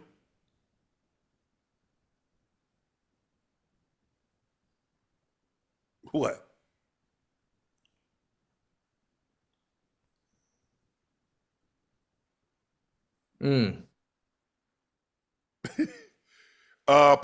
Play ball B. Unc, are you watching Deadliest Catch new season? Jake and the crew abandoned ship, lost at sea in a raft. Man, hey, that Bering Sea, man. That sea ain't nothing to play with. No, and the water be cold. Hey, not only cold, the seas are unpredictable, Unc. The seas are unpredictable. Absolutely. I don't want no part of that. Yeah. They be pulling them crab in. I watch Sig Hansen. What's the Norwegian? Is that the name of I think that's the name of his. I think that's the name of his ship. Yeah. I'm good. Oh my goodness. I can't drink all that water out there. Kemper Norwood Jr. say, my question is your top 4 Martin Lawrence movies.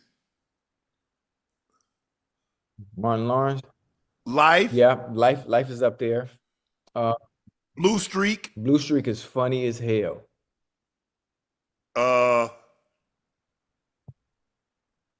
Martin movies. What what about Bad Boys? Which Bad Boys? Or just Bad Boys in its entirety? Yeah. What was that movie he was in? I don't know. I mean, Was Big he Mama's in House? Yeah, I like Big Mama. I definitely like Big Thin Mama. line between love and hate. Yeah. I mean, it's so he got a he got Yeah. a few. Uh, Ooh, what's that movie? He was in a movie with Michael Clark Duncan. I think Monique was in there. Death at the Funeral. Johnson Family Vacation or something?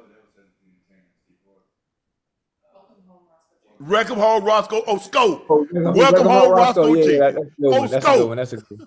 Come on, That's a good Scope. one. With Michael Clark Duncan was chasing him, all-state linebacker. But Welcome home, Roscoe Jenkins. Oh, Scope. House Party. Oh, yeah. Do the right thing when he was alive. Yeah. Man, he say, man, they was gassing, bugging out up. Man, he told me he was gonna step on them joints yesterday. Hey, by stepping them goddamn jaws, man. Yeah, scuffed him up. Hey, Mm-hmm. who told you could walk on my street? Who said you could walk on my street on my block? Mm-hmm. Classic. I said a thin line between love and hate with him and Lynn Whitfield. Yeah, thin line between love and hate. Whitfield. Boy, I love that was my crush there, but you know, everybody have a celebrity crush, and well, for me, mine and always has been, and still to this day, Shaka. Oh yeah, look, I like Bad Boys, but I'm talking about just laughing. Right. Life, Welcome Home, Roscoe Jenkins. Yeah. Blue Street with Dave Chappelle. Oh, Blue Street funny as hell. Dave Chappelle was funny as hell now. When Martin was delivering that piece and was in that car. Yeah. Boy, that was so funny. He was at the Oh yeah, that was nice. Thank you guys for joining us for another episode of Nightcap. I'm your favorite Unc Shannon Sharpe, my partner and co-host, Liberty City's own Madden Adjuster, Bengal Ring of Fame honoree, the Pro Bowler, the All-Pro. He's Chad Ochocinco Johnson. Please make sure you hit that subscribe button. Please make sure you hit the like button. And guys, go subscribe to the Nightcap podcast feed wherever you get your podcast from. We would like to thank each and every one of you for your support and your continued support. My cognac, Laportier, has a new drop, and this one is very personal to me. I've created a limited edition release to honor my brother Sterling for his induction into the Pro Football Hall of Fame. It's not just a bottle, it's a tribute, it's a celebration of a legacy, and once they're gone, so please grab yours while supplies last. The Hall of Fame edition is officially live. Just head over to laportier.com, grab yours while you still can. Do not miss the opportunity to join a piece of history and a very special moment. Go follow my media company page on all of its platforms, Shay Media, and my clothing company, 84, with 84 being spelled out. That link is pinned in the chat. Thank you guys for joining us. We'll see you tomorrow at 7, right? We'll see you tomorrow at 7 Eastern. No, 10 Eastern, 7 Pacific. See, I know I hate these times. But we'll see you tomorrow. Oh, yeah. Peace.